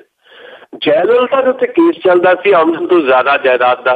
600 ਕਰੋੜ ਦੇ ਵਿੱਚ 3000 ਕਰੋੜ ਦੀ ਏਕੜ ਜ਼ਮੀਨ ਖਰੀਦ ਲਈ ਸ਼ਸ਼ੀ ਕਲਾ ਦੇ ਨਾਲ ਮਿਲ ਕੇ। ਹੁਣ 4 ਸਾਲ ਲਈ ਜੇਲ੍ਹ 'ਚ ਆ। ਉਹ ਚਲੋ ਆਪਣੀ ਬਾਰੇਗੀ ਪਟੀਸ਼ਨ ਹਾਈ ਕੋਰਟ 'ਚ ਪਾਈ ਦਿੱਤੀਆਂ 4 ਪਟੀਸ਼ਨਾਂ ਉਹਨੇ, ਜ਼ਮਾਨਤ ਵੀ ਹੋ ਜਾਏਗੀ। ਪਰ ਉਹ 10 ਸਾਲ ਤੱਕ ਨਾ ਚੋਣ ਲੜ ਸਕਦੀ ਹੈ, ਨਾ ਇੱਕ ਤੇ ਪੋਲੀਟਿਕਸ ਕੰਮ ਕਰ ਸਕਦੀ ਹੈ। ਹਾਲ ਇਹ ਹੈ ਵੀ ਤੁਸੀਂ ਭਾਰਤ ਦੇ 21ਵੀਂ ਸਦੀ 'ਚ ਅਸੀਂ ਰਹਿੰਦੇ ਹਾਂ। ਹਾਲ ਇਹ ਦੇਖੋ ਤੁਸੀਂ, ਮਤਲਬ ਇਮੋਸ਼ਨਲੀ ਕਿੰਨੀ ਐਕਸਪੈਰੀਮੈਂਟ ਕਰ ਰਹੀ ਹੈ ਰਾਜਨੀਤੀ। 16 ਤੋਂ ਜ਼ਿਆਦਾ ਲੋਕ ਉੱਥੇ ਖੁਦਕੁਸ਼ੀ ਕਰ ਚੁੱਕੇ ਆ ਇਹਦੇ ਪਿੱਛੇ ਲੱਗ ਕੇ। ਅੰਮਾ ਕਹਿੰਦੇ ਆ ਕਿ ਅੰਮਾ ਨੂੰ ਜੇਲ੍ਹ ਕਿਉਂ ਹੋ ਗਈ। ਜਿਹੜੇ ਮੁੱਖ ਮੰਤਰੀ ਨਵੇਂ ਬਣੇ ਇਹਦੀ ਥਾਂ ਦੇ ਉੱਤੇ ਜਾਂ ਮੰਤਰੀ ਮੰਡਲ ਪੂਰਾ ਜਿਹਨੇ ਸਹੁੰ ਚੁੱਕੀ, ਉਹਨਾਂ ਨੇ ਸਾਰਿਆਂ ਨੇ ਜੈ ਲਲਿਤਾ ਦੀ ਫੋਟੋ ਰੱਖ ਕੇ ਨਾ ਉਹ ਸਹੁੰ ਚੁੱਕੀ ਹੈ। ਉਹ ਤੁਸੀਂ ਕਿੱਥੇ ਰਹਿ ਰਹੇ ਹੋ? 21ਵੀਂ ਸਦੀ ਦੇ ਵਿੱਚ ਰਹਿ ਰਹੇ ਹੋ। ਉਹ ਰਾਮਾਇਣ ਜਿਹੜੀ ਮੈਥੋਲੋਜੀ ਹੈ ਸਾਡੀ, ਜਿਹਦੇ 'ਚ ਜਿਹੜੀ ਹਿਸਟਰੀ ਨਹੀਂ ਹੈ, ਮੈਥੋਲੋਜੀ ਹੈ, ਉਹਦੇ 'ਚ ਜਿਹੜਾ ਕੀ ਨਾਮ ਰਾਮ ਦਾ ਭਰਾ ਜਿਹੜਾ ਛੋਟਾ ਭਰਤ, ਉਹ ਖਰਾਵਾ ਰੱਖ ਕੇ ਰਾਜ ਕਰਦਾ 14 ਸਾਲ ਅਯੁੱਧਿਆ ਤੇ ਬੀਬੀ ਜੈ ਲਲਿਤਾ ਦੀ ਫੋਟੋ ਰੱਖ ਕੇ ਰਾਜ ਕਰ ਰਹੇ 21ਵੀਂ ਸਦੀ ਦੇ ਵਿੱਚ। ਇਹ ਸਾਡੀ ਭਾਰਤ ਦੀ ਹਾਲਤ ਹੈ 21ਵੀਂ ਸਦੀ ਦੇ ਵਿੱਚ। ਜਦੋਂ ਨਰਿੰਦਰ ਮੋਦੀ ਕਹਿੰਦੇ ਸੀ ਨਾ ਉੱਥੇ ਨਿਊਯਾਰਕ ਜਾ ਕੇ, ਸਾਡੇ ਪੂਰਵਜ ਜਿਹੜੇ ਆ, ਸਾਡੇ ਬਜ਼ੁਰਗ ਜਿਹੜੇ ਆ, ਉਹ ਸੱਪਾਂ ਨਾਲ ਖੇਡਦੇ ਸੀ, ਅੱਜ ਕੱਲ੍ਹ ਅਸੀਂ ਮਾਊਸ ਨਾਲ ਖੇਡਦੇ ਆ। ਉਹਨਾਂ ਦਿਨਾਂ ਦੇ ਵਿੱਚ ਹੀ ਜਦੋਂ ਉਹ ਕਹਿ ਰਹੇ ਸੀ ਸੱਪਾਂ ਨਾਲ ਖੇਡਣ ਵਾਲੇ ਮੁਲਕ ਦੇ ਵਿੱਚ ਅੱਜ ਕੱਲ੍ਹ ਸਾਡੇ ਬੱਚੇ ਮਾਊਸ ਨਾਲ ਖੇਡਦੇ ਆ ਜੀ, ਉਹੀ ਮੌਕਾ ਸੀ ਜਦੋਂ ਜੈ ਲਲਿਤਾ ਦੇ ਜਿਹੜੇ ਚੇਲੇ ਚਾਟੜੇ ਆ ਜਿਹੜੇ ਸਹੁੰ ਚੁੱਕ ਰਹੇ ਸੀ ਮੰਤਰੀਆਂ ਦੀ ਤੇ ਮੁੱਖ ਮੰਤਰੀ ਦੀ, ਨਾਲ ਜੈਨਲਤਾ ਦੀ ਫੋਟੋ ਰੱਖੀ ਹੋਈ ਸੀ, ਨਾਲ 16 ਬੰਦੇ ਜਿਹੜੇ ਆ ਉਹਨਾਂ ਦੀ ਜਾਨ ਚਲ ਗਈ। ਇਹ ਰਾਜਨੀਤੀ ਆ ਭਾਰਤ ਦੀ, ਅਜੀਬ ਕਿਸਮ ਦਾ ਭਾਰਤ ਜਿਹੜਾ ਵੰਨ-ਸੁਵੰਨਤਾ ਵਾਲਾ ਮੁਲਕ ਹੈ, ਉਹਦੇ 'ਚ ਅਸੀਂ 21ਵੀਂ ਸਦੀ ਦੇ ਵਿੱਚ ਵੀ ਅਸੀਂ ਮੱਧਯੁਗੀ ਮਾਨਸਿਕਤਾ ਲੈ ਕੇ ਘੁੰਮ ਰਹੇ ਹਾਂ। ਤੇ ਇਹਦੇ ਲਈ ਸੁਪਰੀਮ ਕੋਰਟ ਨੇ ਯਤਨ ਕੀਤਾ, ਪਰ ਸੁਪਰੀਮ ਕੋਰਟ ਦੇ ਯਤਨ ਨੂੰ ਅਮਲੀ ਰੂਪ ਦੇ ਵਿੱਚ ਲੈ ਕੇ ਤਾਂ ਪੋਲੀਟਿਕਸ ਨਹੀਂ ਹੋਣਾ ਨਾ। ਜੀ ਜੀ, ਮੈਨੂੰ ਲੱਗਦਾ ਕਿ ਭਾਰਤ ਨੂੰ ਬਦਲਵੀਂ ਰਾਜਨੀਤੀ ਦੀ ਜ਼ਰੂਰਤ ਹੈ ਅੱਜ, ਤੇ ਬਦਲਵੀਂ ਰਾਜਨੀਤੀ ਦੇਣ ਦਾ ਦਾਅਵਾ ਜਿਹੜੇ ਲੋਕ ਕਰਦੇ ਆ ਤੇ ਉਹ ਕਈ ਵਾਰ ਇਹ ਹੁੰਦਾ ਕਿ ਕਾਹਲੀ ਦੇ ਵਿੱਚ ਆਪਣੇ ਨਿਸ਼ਾਨਿਆਂ ਤੋਂ ਖੁੰਝ ਜਾਂਦੇ ਆ, ਜਿਹਦੇ ਕਰਕੇ ਉਹ ਬਦਲ ਵਕਤ ਜਿਹੜਾ ਹੈ ਭਾਰਤੀ ਆਵਾਮ ਨੂੰ ਨਹੀਂ ਮਿਲ ਪਾ ਰਿਹਾ। ਪਰ ਫਿਰ ਵੀ ਯਤਨ ਜਿਹੜੇ ਆ ਕਿਸੇ ਨਾ ਕਿਸੇ ਲੈਵਲ ਤੇ ਸਾਰੀ ਦੁਨੀਆ 'ਚ ਭਾਰਤ ਦੇ ਵਿੱਚ ਚੱਲ ਰਹੇ ਜੀ। ਜੀ ਅਤੇ ਅੱਗੇ ਗੱਲ ਕਰਦੇ, ਜਿਵੇਂ ਪੰਜਾਬ ਦੇ ਵਿੱਚ ਪਹਿਲਾਂ ਤੇ ਨਸ਼ਿਆਂ ਦੇ ਹੜ੍ਹ ਆਏ ਹੋਏ ਆ ਤੇ ਨਸ਼ਿਆਂ ਨੇ ਜਿਹੜੀ ਜਵਾਨੀ ਖਾ ਲਈ ਆ, ਤੇ ਅੱਗੇ ਜਿਹੜੇ ਸ਼ਰਾਬ ਦੇ ਠੇਕੇ ਆ ਉਹ ਧੜਾ ਧੜ ਖੁੱਲ ਰਹੇ ਆ, ਸ਼ਰਾਬ ਦੀਆਂ ਫੈਕਟਰੀਆਂ ਬਹੁਤ ਧੜਾ ਧੜ ਲੱਗ ਰਹੀਆਂ, ਪਰ ਲੋਕ ਫਿਰ ਵੀ ਮਜ਼ਾਰੇ ਕਰਦੇ ਆ, ਲੋਕ ਲਿਖ ਕੇ ਦਿੰਦੇ ਆ ਆਪਣੇ ਗੌਰਮੈਂਟ ਨੂੰ ਕਿ ਸਾਨੂੰ ਇਹ ਨਹੀਂ ਚਾਹੀਦੇ, ਸਾਨੂੰ ਫੈਕਟਰੀਆਂ ਨਹੀਂ ਚਾਹੀਦੀਆਂ, ਪਰ ਸਰਕਾਰ ਦੇ ਕੰਨਾਂ ਤੇ ਜੂੰ ਕਿਉਂ ਨਹੀਂ ਸਰਕਦੀ? ਸਰਕਾਰ ਦਾ ਰੈਵਨਿਊ ਦਾ ਮਸਲਾ ਹੈ। ਸਾਡੇ ਕੋਲ ਇੱਕ ਆਪਸ਼ਨ ਹੈਗੀ ਆ ਕਿ ਜੇ ਪੰਚਾਇਤ ਲਿਖ ਕੇ ਦੇ ਦੇਵੇ ਕਿ ਨਹੀਂ ਸਾਡੇ ਪਿੰਡ ਦੇ ਵਿੱਚ ਸ਼ਰਾਬ ਦਾ ਠੇਕਾ ਨਹੀਂ ਚਾਹੀਦਾ, ਤੇ ਉੱਥੇ ਸ਼ਰਾਬ ਦਾ ਠੇਕਾ ਨਹੀਂ ਖੋਲ੍ਹਿਆ ਜਾਏਗਾ। ਕੁਝ ਪੰਚਾਇਤਾਂ ਨੇ ਦਿੱਤਾ ਵੀ ਹੈ, ਪਰ ਉਹਦੇ ਲਈ ਬੜਾ ਮੁਸ਼ੱਕਤ ਕਰਨੀ ਪੈਂਦੀ ਹੈ। ਲਿਖੀ ਲਿਖਾਈਆਂ ਚੀਜ਼ਾਂ ਜਿਹੜੀਆਂ ਪੰਚਾਇਤ ਲਿਖ ਕੇ ਦੇ ਦਿੰਦੀ ਆ, ਉਹ ਕਾਗਜ਼ਾਂ 'ਚ ਥੱਲੇ ਦੱਬੇ ਰਹਿ ਜਾਂਦੇ ਆ, ਕੋਈ ਉੱਥੇ ਕਾਰਵਾਈ ਨਹੀਂ ਕਰਦਾ। ਜਦੋਂ ਫਿਰ ਇਕੱਲਾ ਐਪਲੀਕੇਸ਼ਨ ਨਹੀਂ, ਜਦੋਂ ਪਿੰਡ ਇਕੱਠਾ ਹੋ ਕੇ ਜਾਂਦਾ ਨਾ, ਆਲੇ ਦੁਆਲੇ 4 ਪਿੰਡ ਹੋਰ ਨਾਲ ਲੈ ਕੇ, ਜਾਂ ਬੀਬੀਆਂ ਕਈ ਵਾਰੀ ਠੇਕਾ ਚੱਕ ਕੇ ਭੰਨ ਦਿੰਦੀਆਂ ਠੇਕੇ ਦੀ ਬਰਾਤ 'ਚ, ਉਸ ਤੋਂ ਬਾਅਦ ਸਰਕਾਰ ਨੂੰ ਹੋਸ਼ ਆਉਂਦੀ ਹੈ। ਕੁਝ ਪਿੰਡਾਂ ਦੇ ਵਿੱਚ ਨਹੀਂ ਇਸ ਵੇਲੇ ਠੇਕਾ ਪੰਜਾਬ ਦੇ ਵਿੱਚ, ਜਿਨ੍ਹਾਂ ਦੀਆਂ ਪੰਚਾਇਤਾਂ ਨੇ ਸੱਚਮੁੱਚ ਯਤਨ ਕੀਤਾ, ਪਰ ਨਾਲ ਦੇ ਨਾਲ ਉਹਨਾਂ ਨੇ ਇੱਕ ਪਬਲਿਕ ਪ੍ਰੈਸ਼ਰ ਵੀ ਪਾਇਆ ਨਾ ਆਪਣੇ ਪਿੰਡ ਵਾਸੀਆਂ ਨੂੰ ਨਾਲ ਲੈ ਕੇ। ਕੱਲਾ ਲਿਖ ਕੇ ਦੇਣ ਦਾ ਮਸਲਾ ਹੱਲ ਨਹੀਂ ਇੱਥੇ ਹੋ ਰਿਹਾ। ਦੂਜੀ ਗੱਲ ਹੈ ਕਿ ਰੈਵਨਿਊ ਦਾ ਮਸਲਾ ਹੈ। ਪੰਜਾਬ ਦੀ ਸਰਕਾਰ ਜਿਹੜੀ ਆਪਣੇ ਆਪ ਨੂੰ ਪੰਥਕ ਸਰਕਾਰ ਕਹਿੰਦੀ, ਪਹਿਲੀ ਗੱਲ ਤਾਂ ਇਹੀ ਹੈ ਕਿ ਪੰਜਾਬ ਦੇ ਵਿੱਚ ਫਿਰ ਸ਼ਰਾਬ ਕਿਉਂ ਹੈ ਜੇ ਐਡੀ ਪੰਥਕ ਸਰਕਾਰ ਹੈ ਇਹ? ਜੇ ਸ਼ਰਾਬ ਦੇ ਠੇਕੇ ਹੈ ਤੇ ਫਿਰ ਉਹ ਰੈਵਨਿਊ ਕਰਕੇ ਹੈ, ਕਿਉਂਕਿ ਸਰਕਾਰ ਦਾ ਦਾਅਵਾ ਹੈ ਕਿ ਸਭ ਤੋਂ ਜ਼ਿਆਦਾ ਜਿਹੜਾ ਰੈਵਨਿਊ ਆਉਂਦਾ ਸਾਡਾ ਖਜ਼ਾਨਾ ਜਿਹੜਾ ਭਰਦਾ ਹੈ ਉਹ ਸ਼ਰਾਬ ਦੇ ਠੇਕਿਆਂ ਤੋਂ ਭਰਦਾ ਹੈ। ਸੋ ਇਸ ਕਰਕੇ ਚਾਹੀਦਾ ਇਹ ਹੈ ਕਿ ਸਰਕਾਰ ਪਹਿਲਾਂ ਤਾਂ ਆਪਣੀ ਪਾਲਿਸੀਜ਼ ਨੂੰ ਚੇਂਜ ਕਰੇ ਇਹਨਾਂ ਇਸ਼ੂਜ਼ ਦੇ ਉੱਤੇ। ਸਰਕਾਰ ਪਾਲਿਸੀ ਚੇਂਜ ਕਰਨ ਨੂੰ ਤਿਆਰ ਨਹੀਂ, ਕਿਉਂਕਿ ਸਰਕਾਰ ਤਾਂ ਕਮਿਸ਼ਨ ਦੀ ਸਰਕਾਰ ਹੈ, ਮਿਸ਼ਨ ਦੀ ਸਰਕਾਰ ਤਾਂ ਹੈ ਨਹੀਂ। ਜਿਹੜੀ ਮਿਸ਼ਨ ਦੀ ਪੋਲੀਟਿਕਸ ਜਿਹੜੀ ਹੈ, ਸੇਵਾ ਭਾਵਨਾ ਦੀ ਪੋਲੀਟਿਕਸ ਹੈ, 40-50 ਸਾਲ ਪਹਿਲਾਂ ਖਤਮ ਹੋ ਗਈ। ਹੁਣ ਤਾਂ ਮਿਸ਼ਨ ਦੀ ਸਰਕਾਰ ਨਹੀਂ, ਮਿਸ਼ਨ ਦੀ ਪੋਲੀਟਿਕਸ ਨਹੀਂ, ਕਮਿਸ਼ਨ ਦੀ ਪੋਲੀਟਿਕਸ ਹੈ। ਕਮਿਸ਼ਨ ਹਾਸਲ ਕਰਨਾ ਜਿਹੜੇ ਸ਼ਰਾਬ ਦੇ ਠੇਕੇਦਾਰ ਹੈ ਵੱਡੇ, ਉਹਨਾਂ ਤੋਂ ਵੀ ਕਮਿਸ਼ਨ ਮਿਲਦਾ। ਸੋ ਸਰਕਾਰ ਦਾ ਆਪਣਾ ਰੈਵਨਿਊ ਵੀ ਤੇ ਸਰਕਾਰ ਦੇ ਵਿੱਚ ਇਨਵੋਲਵ ਜਿਹੜੇ ਲੋਕ ਹੈ, ਜਿਹੜੇ ਰਾਜਨੀਤੀਵਾਨ ਵੀ ਹੈ ਤੇ ਜਿਹੜੇ ਅਫਸਰਸ਼ਾਹੀ ਵੀ ਹੈ, ਉਹਦਾ ਵੱਡਾ ਹਿੱਸਾ ਜਿਹੜਾ ਹੈ ਉਹ ਕਮਿਸ਼ਨ ਵੀ ਇਹਦੇ ਵਿੱਚ ਬਹੁਤ ਵੱਡੇ ਪੱਧਰ ਤੇ ਹਾਸਲ ਕਰਦਾ ਹੈ। ਸੋ ਮੂਵਮੈਂਟਸ ਜਿਹੜੀਆਂ ਸਥਾਨਕ ਕੌਮਸ ਜਿਹੜੀਆਂ ਥੋੜ੍ਹਾ ਬਹੁਤ ਅਸਰ ਕਰਦੀਆਂ, ਇਹ ਮੂਵ ਜਿਹੜੀ ਹੈ ਸਟੇਟ ਲੈਵਲ ਤੇ ਉੱਠਣੀ ਚਾਹੀਦੀ ਹੈ ਪੰਜਾਬ ਦੇ ਵਿੱਚ। ਉਹਦਾ ਇੱਕ ਪੋਲੀਟੀਕਲ ਲੀਡਰਸ਼ਿਪ ਚਾਹੀਦੀ ਹੈ। ਕੱਲਾ ਹੀ ਕੁਝ ਲੋਕਾਂ ਨੇ ਯਤਨ ਕਰਦੇ ਆ, ਠੀਕ ਹੈ, ਉਹਨਾਂ ਯਤਨ ਨੂੰ ਐਪਰੀਸ਼ੀਏਟ ਕਰਨਾ ਚਾਹੀਦਾ ਹੈ, ਪਰ ਉਹ ਯਤਨਾਂ ਦੇ ਵਿੱਚ ਜੇ ਤੁਸੀਂ ਰਾਜਨੀਤੀ ਨੂੰ ਮਨਫੀ ਕਰੋਗੇ, ਜੇ ਤੁਸੀਂ ਇੱਕ ਪਿੱਛੇ ਯਤਨ ਇਹ ਹੋਇਆ ਪਿਛਲੇ ਦਿਨਾਂ ਦੇ ਵਿੱਚ, ਕੁਝ ਨੌਜਵਾਨਾਂ ਨੇ ਕੰਮ ਕੀਤਾ, ਉਹਨਾਂ ਨੇ ਕਿਹਾ ਕਿ ਅਸੀਂ ਭਗਤ ਸਿੰਘ ਜ਼ਿੰਦਾਬਾਦ ਤਾਂ ਕਵਾਂਗੇ ਪਰ ਮੁਰਦਾਬਾਦ ਤਾਂ ਕਿਸੇ ਲਈ ਨਹੀਂ ਲਾਉਣਾ। ਭਗਤ ਸਿੰਘ ਜ਼ਿੰਦਾਬਾਦ ਤਾਂ ਹੀ ਹੋ ਸਕਦਾ ਜੇ ਇੰਪੀਰੀਅਲਿਜ਼ਮ ਮੁਰਦਾਬਾਦ ਤੁਸੀਂ ਕਹੋਗੇ। ਜ਼ਿੰਦਾਬਾਦ ਤਾਂ ਜਿਹੜਾ ਇਨਕਲਾਬ ਜ਼ਿੰਦਾਬਾਦ ਹੈ ਜਾਂ ਭਗਤ ਸਿੰਘ ਜ਼ਿੰਦਾਬਾਦ ਹੈ, ਇਨਕਲਾਬ ਜ਼ਿੰਦਾਬਾਦ ਖਾਸ ਤੌਰ ਦੇ ਉੱਤੇ ਇੰਪੀਰੀਅਲਿਜ਼ਮ ਦੀ ਕਵਰ ਤੋਂ ਨਿਕਲਦਾ ਨਾ, ਜੇ ਉਹਦੀ ਕਵਰ ਹੋਏਗੀ ਤਾਂ ਹੀ ਇਨਕਲਾਬ ਆਏਗਾ। ਸੋ ਅਲਟੀਮੇਟਲੀ ਉਹ ਜਿਹੜੀ ਰਾਜਨੀਤਿਕ ਦ੍ਰਿਸ਼ਟੀ ਦੀ ਜਿਹੜੀ ਵੀਕਨੈਸ ਹੈ, ਅਸਲ 'ਚ ਜਿਹੜੀਆਂ ਚੇਂਜਿਸ ਜਿਹੜੀਆਂ ਹੈ ਨਾ, ਸੁਸਾਇਟੀ ਨੂੰ ਬਦਲਣਾ, ਤੁਹਾਡੀ ਜਿਹੜਾ ਆਰਥਿਕ ਨਿਜ਼ਾਮ ਜਿਹੜਾ ਉਹਨੂੰ ਬਦਲ ਦੇਣਾ, ਪ੍ਰਸ਼ਾਸਨਿਕ ਜਿਹੜਾ ਨਿਜ਼ਾਮ ਉਹਨੂੰ ਬਦਲ ਦੇਣਾ, ਉਹ ਸੁਪਨਸਾਜ਼ੀ ਨਾਲ ਨਹੀਂ ਬਦਲਦਾ, ਤੇ ਨਾ ਹੀ ਆਦਰਸ਼ ਕਿਸਮ ਦੀ ਪੋਲੀਟਿਕਸ ਜਿਹੜੀ ਅੱਲਾਹ ਤਾਲਾ ਨੇ ਕੀਤੀ ਜਾਂ ਹੁਣ ਅਰਵਿੰਦ ਕੇਜਰੀਵਾਲ ਨੇ ਆਮ ਆਦਮੀ ਪਾਰਟੀ ਰੂਪ ਦੇ ਵਿੱਚ ਕੀਤੀ। ਕੇਵਲ ਆਦਰਸ਼ ਦੇ ਨਾਲ ਨਹੀਂ ਸਾਰਾ ਕੁਝ ਬਦਲਦਾ, ਉਹਦੇ ਵਾਸਤੇ ਇੱਕ ਪੁਖਤਾ ਪੋਲੀਟਿਕਸ ਚਾਹੀਦੀ ਹੈ। ਦੁਨੀਆ ਭਰ ਦੇ ਵਿੱਚ ਜਿਹੜੀਆਂ ਹਕੂਮਤਾਂ ਜਿਹੜੀਆਂ ਬੇਦਖਲ ਕੀਤੀਆਂ ਗਈਆਂ ਲੋਕ ਵਿਰੋਧੀ ਹਕੂਮਤਾਂ, ਉਹਨੂੰ ਰਾਜਨੀਤੀ ਨੇ ਹੀ ਬਦਲਿਆ। ਜਿਹੜੇ ਲੋਕ ਤੁਹਾਨੂੰ ਇਹ ਕਹਿੰਦੇ ਆ ਰਾਜਨੀਤੀ ਜਿਹੜੀ ਬੜੀ ਗੰਦੀ ਚੀਜ਼ ਹੈ, ਅਸਲ ਦੇ ਵਿੱਚ ਉਹ ਆਪ ਰਾਜਨੀਤੀ ਕਰ ਰਹੇ ਹੁੰਦੇ ਆ ਤੁਹਾਨੂੰ ਰਾਜਨੀਤੀ ਤੋਂ ਦੂਰ ਰੱਖਣ ਵਾਸਤੇ। ਇਹ ਚੀਜ਼ਾਂ ਪੰਜਾਬੀ ਸਮਝਣਗੇ ਤੇ ਇੱਕ ਰਾਜਨੀਤਿਕ ਜਿਹੜਾ ਆਹ ਨਿਜ਼ਾਮ ਹੈ, ਆਰਥਿਕ ਨਿਜ਼ਾਮ ਹੈ ਜਾਂ ਰਾਜਨੀਤਿਕ ਜਿਸ ਕਿਸਮ ਦਾ ਸਿਲਸਿਲਾ ਸਾਡਾ ਚੱਲ ਰਿਹਾ, ਉਹਨੂੰ ਬਦਲਣ ਵਾਸਤੇ ਇੱਕ ਬਦਲਣੀ ਰਾਜਨੀਤੀ ਦੇਣਗੇ, ਇਕਜੁੱਟਤਾ ਦੀ ਰਾਜਨੀਤੀ, ਤਾਂ ਸ਼ਾਇਦ ਕੁਝ ਜਿਹੜਾ ਆ ਸਿੱਖਤੀ ਕਿਸਮ ਦਾ ਬਦਲਾਅ ਅਸੀਂ ਪੰਜਾਬ ਦੇਖ ਸਕਾਂਗੇ ਜੀ। ਤੇ ਅਗਲੀ ਗੱਲ ਕਰੀਏ ਜੀ, ਪਾਵਰਕਾਮ ਨੂੰ ਬੜੀ ਜਿਹੜਾ ਕੋਲੇ ਦੀ ਲੋੜ ਸੀਗੀ, ਉਸ ਦਾ ਸੰਕਟ ਕਿੱਥੇ ਤੱਕ ਹੱਲ ਹੋਇਆ? ਦੇਖੋ ਕੋਲਾ ਤੇ ਮੈਂ ਤਾਂ ਇਹ ਸਮਝਦਾ ਕਿ ਤੁਸੀਂ ਉਹ ਜਿਹੜਾ ਸੁਪਰੀਮ ਕੋਰਟ ਦਾ ਜਿਹੜਾ ਫੈਸਲਾ ਨਾ, ਜਿਹੜੀਆਂ ਕੋਲਾ ਖਾਨਾ ਜਿਹੜੀਆਂ ਵੰਡੀਆਂ ਗਈਆਂ ਸੀ ਬੇਨਿਯਮੀਆਂ ਕਰਕੇ 244 ਦੇ ਕਰੀਬ ਜਿਹੜਾ ਉਹ 214 ਜਿਹੜੀਆਂ ਰੱਦ ਕਰ ਦਿੱਤੀਆਂ। ਉਸ ਤੋਂ ਬਾਅਦ ਕੁਝ ਖੋਲਾ ਖਾਣਾ ਹੈਗੀਆਂ ਜਿਹੜੀਆਂ ਕੰਮ ਕਰਦੀਆਂ। ਸਾਡੇ ਝਾਰਖੰਡ ਤੋਂ ਕੋਲ ਆਉਂਦਾ ਸੀ ਬਹੁਤਾ ਤੇ ਉੱਥੇ ਥੋੜੀ ਦਿੱਕਤ ਆਈ ਹੈ, ਪਰ ਸੁਪਰੀਮ ਕੋਰਟ ਨੇ ਵੀ ਦੇਖਿਆ, ਸਰਕਾਰਾਂ ਵੀ ਦੇਖ ਰਹੀਆਂ। ਇਹਦਾ ਮਤਲਬ ਜਿਹੜੀਆਂ ਕੋਲਾ ਖਾਣਾ ਜਿਹੜੀਆਂ ਉਹਨਾਂ ਨੂੰ ਆਗਿਆ ਮਿਲੀ ਹੋਈ ਹੈ, ਉਹਦੇ ਨਾਲ ਪੰਜਾਬ ਦਾ ਵੀ ਤੇ ਭਾਰਤ ਦਾ ਸਰਦਾ। ਅਸੀਂ ਜਿਹੜੇ ਕੁਦਰਤੀ ਤੌਰ ਦੇ ਉੱਤੇ ਨੈਚੁਰਲ ਜਿਹੜੀਆਂ ਸਾਡੀਆਂ ਚੀਜ਼ਾਂ ਕੋਲਾ ਕੱਢਣ ਵਾਸਤੇ ਧਰਤੀ ਨੂੰ ਜਿੱਦਾਂ ਛਲਣੀ ਕੀਤਾ ਹੈ, ਉਹ ਜਿਹੜੀਆਂ ਮਲਟੀਨੈਸ਼ਨਲ ਨੂੰ ਜਾਂ ਸਾਡੀਆਂ ਦੇਸੀ ਕੰਪਨੀਆਂ ਨੂੰ ਵੰਡੀਆਂ ਗਈਆਂ ਸੀ ਬੇਨਿਯਮੀਆਂ ਕਰਕੇ, ਤੇ ਉਹ ਜਦੋਂ ਵਾਪਸ ਲਈਆਂ ਤੇ ਹੁਣ ਸਾਡਾ ਕੋਲੇ ਦਾ ਮਸਲਾ ਲਗਭਗ ਹੱਲ ਹੈ। ਸਵਾਲ ਹੈ ਕਿ ਸਰਕਾਰ ਉਹਨੂੰ ਡੀਲ ਕਿੱਦਾਂ ਕਰਦੀ ਹੈ। ਉਹ ਸਾਡੇ ਕੋਲ ਇੰਨਾ ਕੁ ਕੋਲਾ ਹੈਗਾ, ਉਹ ਕੋਲਾ ਜਿਹੜਾ ਦੇਸ਼ ਲਈ ਬਿਜਲੀ ਪੈਦਾ ਕਰਨ ਵਾਸਤੇ ਜ਼ਰੂਰੀ ਹੈ। ਸਵਾਲ ਹੈ ਕਿ ਸਟੇਟ ਗਵਰਨਮੈਂਟ ਜਿਹੜੀ ਹੈ ਜਾਂ ਪਾਵਰਕਾਮ ਜਿਹੜੀ ਹੈ ਉਹਨੂੰ ਡੀਲ ਕਿੱਦਾਂ ਕਰਦੀ ਹੈ। ਤੇ ਇਸ ਵੇਲੇ ਦੀ ਸਥਿਤੀ ਇਹ ਹੈ ਕਿ ਮੌਸਮ ਵੀ ਬਦਲ ਰਿਹਾ, ਬਿਜਲੀ ਦੀ ਡਿਮਾਂਡ ਵੀ ਆਉਣ ਵਾਲੇ ਦਿਨਾਂ 'ਚ ਕਾਫੀ ਘਟੇਗੀ ਤੇ ਸਰਕਾਰ ਵੀ ਆਪਣੇ ਤਰੀਕੇ ਦੇ ਨਾਲ ਕੰਮ ਕਰ ਰਹੀ ਹੈ। ਉਹਨੂੰ ਕਰਨਾ ਪੈਣਾ, ਨਹੀਂ ਤਾਂ ਮੁਸ਼ਕਿਲ ਆਏਗੀ ਜੇ ਬਿਜਲੀ ਨਹੀਂ ਰਹੇਗੀ ਤਾਂ। ਤੇ ਜਿਹੜਾ ਫਸਲਾਂ ਨੂੰ ਜਿਹੜੀ ਬਹੁਤ ਜ਼ਿਆਦਾ ਬਿਜਲੀ ਦੀ ਜ਼ਰੂਰਤ ਹੁੰਦੀ ਹੈ, ਉਹ ਵੀ ਹੁਣ ਅੱਗੇ ਥੋੜੀ ਘਟੇਗੀ। ਸੋ ਬਿਜਲੀ ਦੀ ਡਿਮਾਂਡ ਵੀ ਘਟੇਗੀ ਤੇ ਕੋਲਾ ਜਿਹੜਾ ਆ, ਕੋਲੇ ਦੀ ਦੇਸ਼ ਪੱਧਰ ਦੇ ਉੱਤੇ ਇੰਨੀ ਕਮੀ ਨਹੀਂ ਹੈ। ਸੁਪਰੀਮ ਕੋਰਟ ਨੇ ਕੁਝ ਸੋਚ ਸਮਝ ਕੇ ਕੁਝ ਖਾਣਾ ਜਿਹੜੀ ਉਹਨਾਂ ਨੂੰ ਮਨਜ਼ੂਰੀ ਦਿੱਤੀ ਹੈ। ਉਹਨੂੰ ਪਤਾ ਹੈ ਕਿ ਕੋਲੇ ਦਾ ਸੰਕਟ ਆ ਸਕਦਾ ਹੈ, ਉਹਨੂੰ ਪਤਾ ਹੈ ਕਿ ਇੰਨੀਆਂ ਕੁ ਜਿਹੜੀਆਂ ਖਾਣਾ ਚੱਲਦੀਆਂ ਰਹਿਣਗੀਆਂ ਤਾਂ ਦੇਸ਼ ਦਾ ਜਿਹੜਾ ਕੋਲੇ ਦਾ ਸੰਕਟ ਹੈ ਉਹ ਬਹੁਤ ਵੱਡਾ ਸੰਕਟ ਨਹੀਂ ਬਣਨ ਵਾਲਾ। ਨਹੀਂ ਤਾਂ ਕੱਲ ਨੂੰ ਇਹ ਸਾਰੇ ਕੁਝ ਨੂੰ ਜਿਹੜਾ ਰੀਥਿੰਕ ਕਰਨਾ ਪਏਗਾ। ਸੋ ਪੰਜਾਬ ਦਾ ਜਿਹੜਾ ਮਸਲਾ ਹੈ ਉਹਦੇ 'ਚ ਪਾਵਰਕਾਮ ਮਸਲਾ ਹੈ, ਉਹ ਇਸ ਮਸਲੇ ਨੂੰ ਪੋਸੀਬਲੀ ਸਹੀ ਤਰੀਕੇ ਨਾਲ ਹੱਲ ਕਰਨ ਦੀ ਉਹਨਾਂ ਦੀ ਜ਼ਰੂਰਤ ਹੈ ਜੋ ਕਰਨਗੇ ਜੀ। ਹਾਂਜੀ, ਤੇ ਮੇਰਾ ਆਖਰੀ ਸਵਾਲ ਇਹ ਰਹੂਗਾ ਕਿ ਨਰਿੰਦਰ ਮੋਦੀ ਦੀ ਬੜੀ ਹਾਈਪ ਬਣੀ ਹੋਈ ਆ ਭਾਰਤੀ ਮੀਡੀਆ ਦੇ ਵਿੱਚ, ਪਰ ਕੀ ਭਾਰਤੀ ਮੀਡੀਆ ਦੇ ਵਿੱਚ ਹੈ ਕਿ ਨਰਿੰਦਰ ਮੋਦੀ ਨੇ ਆਵਾਮਾਂ ਨੂੰ ਮਿਲ ਕੇ ਜਿਹੜੇ ਆ ਕਿਹੜੇ ਮਸਲੇ ਹੱਲ ਕਰਨੇ ਆ, ਕਿਹੜੀਆਂ ਸੰਧੀਆਂ ਤੇ ਦਸਤਖਤ ਕੀਤੇ ਆ? ਗੱਲ ਇਹ ਹੈ ਕਿ ਸਾਡਾ ਮੀਡੀਆ ਜਿਹੜਾ ਨਾ ਅਸਲ 'ਚੋਂ ਯੋਗਾ ਨਹੀਂ ਕਰਦੇ ਹੁੰਦੇ ਬਾਬਾ ਰਾਮਦੇਵ ਜੀ, ਉਹ ਜਦੋਂ ਫਿਰ ਉਹ ਯੋਗਾ ਕਰਦੇ ਦੰਦਾਪਤ ਏਦਾਂ ਪੈ ਜਾਂਦੇ, ਲੰਮੇ ਪੈਂਦੇ ਆ, ਝੁਕ ਜਾਂਦੇ ਆ ਜੀ, ਯਾਨੀ ਇੱਕ ਲਫ਼ਜ਼ ਨਤਮਸਤਕ। ਸਾਡਾ ਜਿਹੜਾ ਮੀਡੀਆ ਉਹ ਨਰਿੰਦਰ ਮੋਦੀ ਦੇ ਸਾਹਮਣੇ ਨਤਮਸਤਕ ਹੈ ਤੇ ਉਹ ਨਤਮਸਤਕ ਨਰਿੰਦਰ ਮੋਦੀ ਦੇ ਸਾਹਮਣੇ ਨਹੀਂ ਹੈ। ਅਸਲ ਦੇ ਵਿੱਚ ਉਹ ਜਿਹੜਾ ਕਾਰਪੋਰੇਟ ਮੀਡੀਆ ਆ, ਜਿਹਦਾ ਦਬਾਅ ਆ, ਜਿਹਦੀ ਕਾਰਪੋਰੇਟ ਮੀਡੀਆ ਦੇ ਦਬਾਅ ਕਰਕੇ ਨਰਿੰਦਰ ਮੋਦੀ ਅੱਜ ਭਾਰਤ ਦੇ ਪ੍ਰਧਾਨ ਮੰਤਰੀ ਹੈ। ਤੁਹਾਨੂੰ ਮੈਂ ਬੜੀ ਜਿਹੜੀ ਦਿਲਚਸਪ ਗੱਲ ਦੱਸਾਂ ਵੀ ਨਰਿੰਦਰ ਮੋਦੀ ਨੂੰ ਭਾਰਤੀ ਜਨਤਾ ਪਾਰਟੀ ਜਿਹੜੀ ਉਹਨਾਂ ਦੀ ਪਾਰਟੀ ਉਹਨੇ ਹਾਲੇ ਆਪਣਾ ਪ੍ਰਾਈਮ ਮਿਨਿਸਟਰ ਕੈਂਡੀਡੇਟ ਨਹੀਂ ਸੀ ਐਲਾਨਿਆ ਜੀ, ਤੇ ਕਾਰਪੋਰੇਟ ਮੀਡੀਆ ਨੇ ਪਹਿਲਾਂ ਹੀ ਨਰਿੰਦਰ ਮੋਦੀ ਨੂੰ ਪੀਐਮ ਦਾ ਕੈਂਡੀਡੇਟ ਐਲਾਨ ਦਿੱਤਾ। ਕਾਰਪੋਰੇਟ ਮੀਡੀਆ ਪਹਿਲਾਂ ਨਰਿੰਦਰ ਮੋਦੀ ਨੂੰ ਪੀਐਮ ਦਾ ਕੈਂਡੀਡੇਟ ਐਲਾਨਦਾ ਹੈ, ਬੀਜੇਪੀ ਬਾਅਦ ਚ ਅਡਾਪਟ ਕਰਦੀ ਹੈ ਨਰਿੰਦਰ ਮੋਦੀ ਨੂੰ। ਇਸ ਤੋਂ ਪਤਾ ਲੱਗ ਜਾਂਦਾ ਹੈ ਕਿ ਨਰਿੰਦਰ ਮੋਦੀ ਜੀ ਕੌਣ ਨੇ।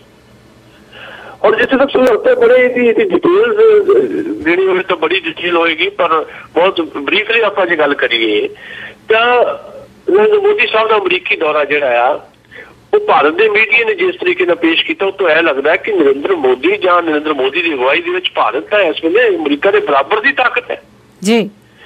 ਤੇ ਜਿਹੜਾ ਅਮਰੀਕੀ ਮੀਡੀਆ ਵੱਲੋਂ ਖਬਰਾਂ ਆਈਆਂ ਸਾਨੂੰ ਉਹਦੇ ਚ ਜੋ ਪਤਾ ਲੱਗ ਰਿਹਾ ਹੈ ਉਹਦੇ ਚ ਤਵੱਜੋ ਨਹੀਂ ਮਿਲੀ ਨਰਿੰਦਰ ਮੋਦੀ ਨੂੰ, ਕਿਉਂਕਿ ਅਮਰੀਕਾ ਵਾਸਤੇ ਤਾਂ ਨਰਿੰਦਰ ਮੋਦੀ ਜਾਂ ਭਾਰਤ ਜਿਹੜਾ ਉਸ ਰੂਪ ਦੇ ਵਿੱਚ ਬਿਲਕੁਲ ਵੀ ਉਹ ਅਹਿਮੀਅਤ ਨਹੀਂ ਰੱਖਦੇ।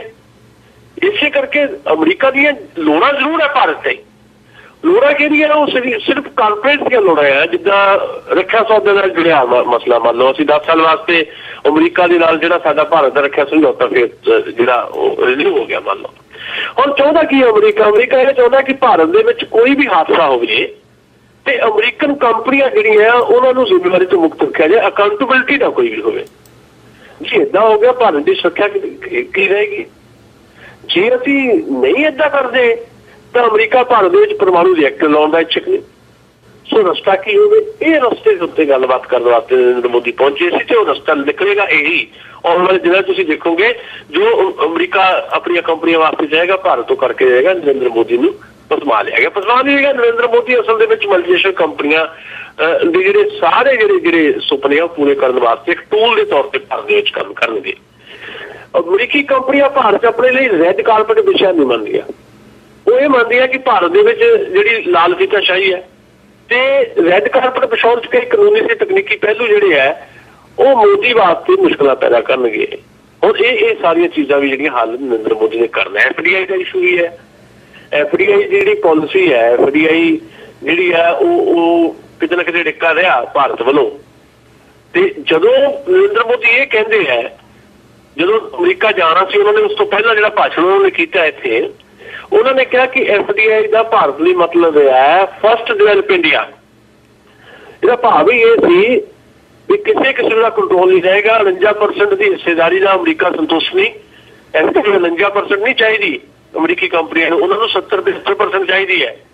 ਤੇ ਹੁਣ ਨਰਿੰਦਰ ਮੋਦੀ ਇਹ ਸਾਰਾ ਕੁਝ ਕਰਨਗੇ, ਇਹ ਕੁਝ ਨਾ ਤੈਅ ਹੈ, ਸਾਰਾ ਕੁਝ ਹੋਇਆ ਹੈ, ਕਿਉਂਕਿ ਜਿਹੜੀਆਂ ਪੂਰੀਆਂ ਪੱਤਾਂ ਜਿਹੜੀਆਂ ਉਹ ਸਾਡੇ ਸਾਹਮਣੇ ਨਹੀਂ ਹੈ ਇਸ ਵੇਲੇ। ਦੂਜੀ ਗੱਲ, ਭਾਰਤ ਦੇ ਵਿੱਚ ਜਿਹੜਾ ਇਨਵੈਸਟਮੈਂਟ ਦਾ ਜਿਹੜਾ ਮਾਹੌਲ ਸਹੀ ਨਹੀਂ ਹੈਗਾ, ਉਹਦੇ ਤੇ ਵਿੱਚ ਚਰਚਾ ਲਾਜ਼ਮੀ ਤੌਰ ਤੇ ਹੋਏਗੀ। ਫਿਰ ਜਿਹੜਾ ਸਾਡੇ ਇੱਥੇ ਜਿਸ ਤਰ੍ਹਾਂ ਦੀ ਸਿਚੁਏਸ਼ਨ ਦਾ ਮਾਰਕੀਟ, ਜਿਹੜੀ 40 ਕਰੋੜ ਦੀ ਮਾਰਕੀਟ ਅਸਲ ਦੇ ਵਿੱਚ ਸਾਡੀ ਜਿਹੜੀ ਹੈ, ਸਾਡੀ 40 ਕਰੋੜ ਲੋਕਾਂ ਦੀ ਮਾਰਕੀਟ ਹੈ, ਜਿਹੜੀ ਸਭ ਤੋਂ ਵੱਡੀ ਮੰਡੀ ਹੈ ਦੁਨੀਆ ਦੇ ਵਿੱਚ। ਦੁਨੀਆ 'ਚ ਲੋਅਰ ਮਿਡਲ ਤੇ ਮਿਡਲ ਕਲਾਸ ਦੀ ਜਿਹੜੀ ਸਭ ਤੋਂ ਵੱਡੀ ਮੰਡੀ ਹੈ ਉਹ ਭਾਰਤ ਹੈ ਜੀ। ਤੇ ਭਾਰਤ ਦੀ 40 ਕਰੋੜ ਦੀ ਮੰਡੀ ਦੇ ਉੱਤੇ ਜਿਹੜੀਆਂ ਮਲਟੀਨੈਸ਼ਨਲ ਕੰਪਨੀਆਂ ਨਿਗਾਇਆ ਤੇ ਅਮਰੀਕਾ ਉਹ ਸਾਰਾ ਕੁਝ ਕਰਨਾ ਚਾਹੁੰਦਾ। ਅਮਰੀਕੀ ਜਿਹੜੇ MP ਹੈ ਉਹਨਾਂ ਦੀ ਲੌਬਿੰਗ ਜਿਹੜੀ ਹੋ ਰਹੀ ਹੈ, ਅਮਰੀਕਾ ਦੇ 40 ਜਿਹੜੇ MP ਹੈ ਉਹ ਬਕਾਇਦਾ ਇੱਕ ਲੌਬਿੰਗ ਉੱਥੇ ਕਰ ਰਹੇ ਆ। ਇਸੇ ਕਰਕੇ ਜਿਹੜਾ ਨਰਿੰਦਰ ਮੋਦੀ ਦੀ ਪੇਸ਼ਕਾਰੀ ਵੀ ਇਸ ਢੰਗ ਨਾਲ ਉੱਥੇ ਕੀਤੀ ਗਈ, ਜਿਵੇਂ ਰੌਕ ਸਟੋਰ ਹੁੰਦੇ ਆ, ਉਹ ਇਸ ਤਰ੍ਹਾਂ ਤੇ ਕੀਤੀ ਗਈ। ਇੰਡੀਅਨ ਸੋਸਾਇਟੀ ਦੇ ਗੁਜਰਾਤੀ ਲੋਕਾਂ ਨੇ ਬਹੁਤਾ ਸਾਰਾ ਮਾਹੌਲ ਉੱਦਾਂ ਦਾ ਬਣਾਉਣ ਦੀ ਕੋਸ਼ਿਸ਼ ਕੀਤੀ ਗਈ ਹੈ। ਅਲਟੀਮੇਟਲੀ ਜਿਹੜੀ ਆ ਭਾਰਤ ਤੋਂ ਜਿਹੜਾ ਆ ਉਹ ਸਾਰਾ ਕੁਝ ਲੈਣ ਦੀ ਕੋਸ਼ਿਸ਼ ਹੈ। ਭਾਰਤ ਦੀ ਜਿਹੜੀ ਮੰਡੀ ਹੈ 40 ਕਰੋੜ ਲੋਕਾਂ ਦੀ, ਉਹਦੇ ਤੇ ਨਜ਼ਰ ਹੈ ਅਮਰੀਕੀ ਅਗਵਾਈ ਦੇ ਵਿੱਚ ਜਿਹੜੀਆਂ ਮਲਟੀਨੈਸ਼ਨਲ ਕੰਪਨੀਆਂ ਕਰਦੀਆਂ। ਜੀ ਬਹੁਤ ਬਹੁਤ ਧੰਨਵਾਦ ਸੁਸ਼ੀਲ ਦੋਸਾਂਝ ਜੀ, ਤੁਸੀਂ ਆਏ ਤੇ ਸਾਨੂੰ ਖਬਰਾਂ ਦੇ ਪਿੱਛੇ ਕੀ ਸੱਚ ਹੈ ਉਹਦੇ ਬਾਰੇ ਦੱਸਿਆ। ਮਿਹਰਬਾਨੀ ਬਲਵਿੰਦਰ ਜੀ, ਤੇ ਬਹੁਤ ਬਹੁਤ ਸ਼ੁਕਰੀਆ। ਸਾਡੇ ਸਾਰੇ ਸਰੋਤਿਆਂ ਨੂੰ ਇੱਕ ਵਾਰ ਫਿਰ ਪਿਆਰ ਭਰੀ ਸਤਿ ਸ਼੍ਰੀ ਅਕਾਲ, ਆਦਾਬ ਤੇ ਨਮਸਕਾਰ ਜੀ। ਮੇਰੇ ਵੱਲੋਂ ਵੀ ਸਾਰੇ ਸਰੋਤਿਆਂ ਨੂੰ ਪਿਆਰ ਭਰੀ ਸਤਿ ਸ਼੍ਰੀ ਅਕਾਲ।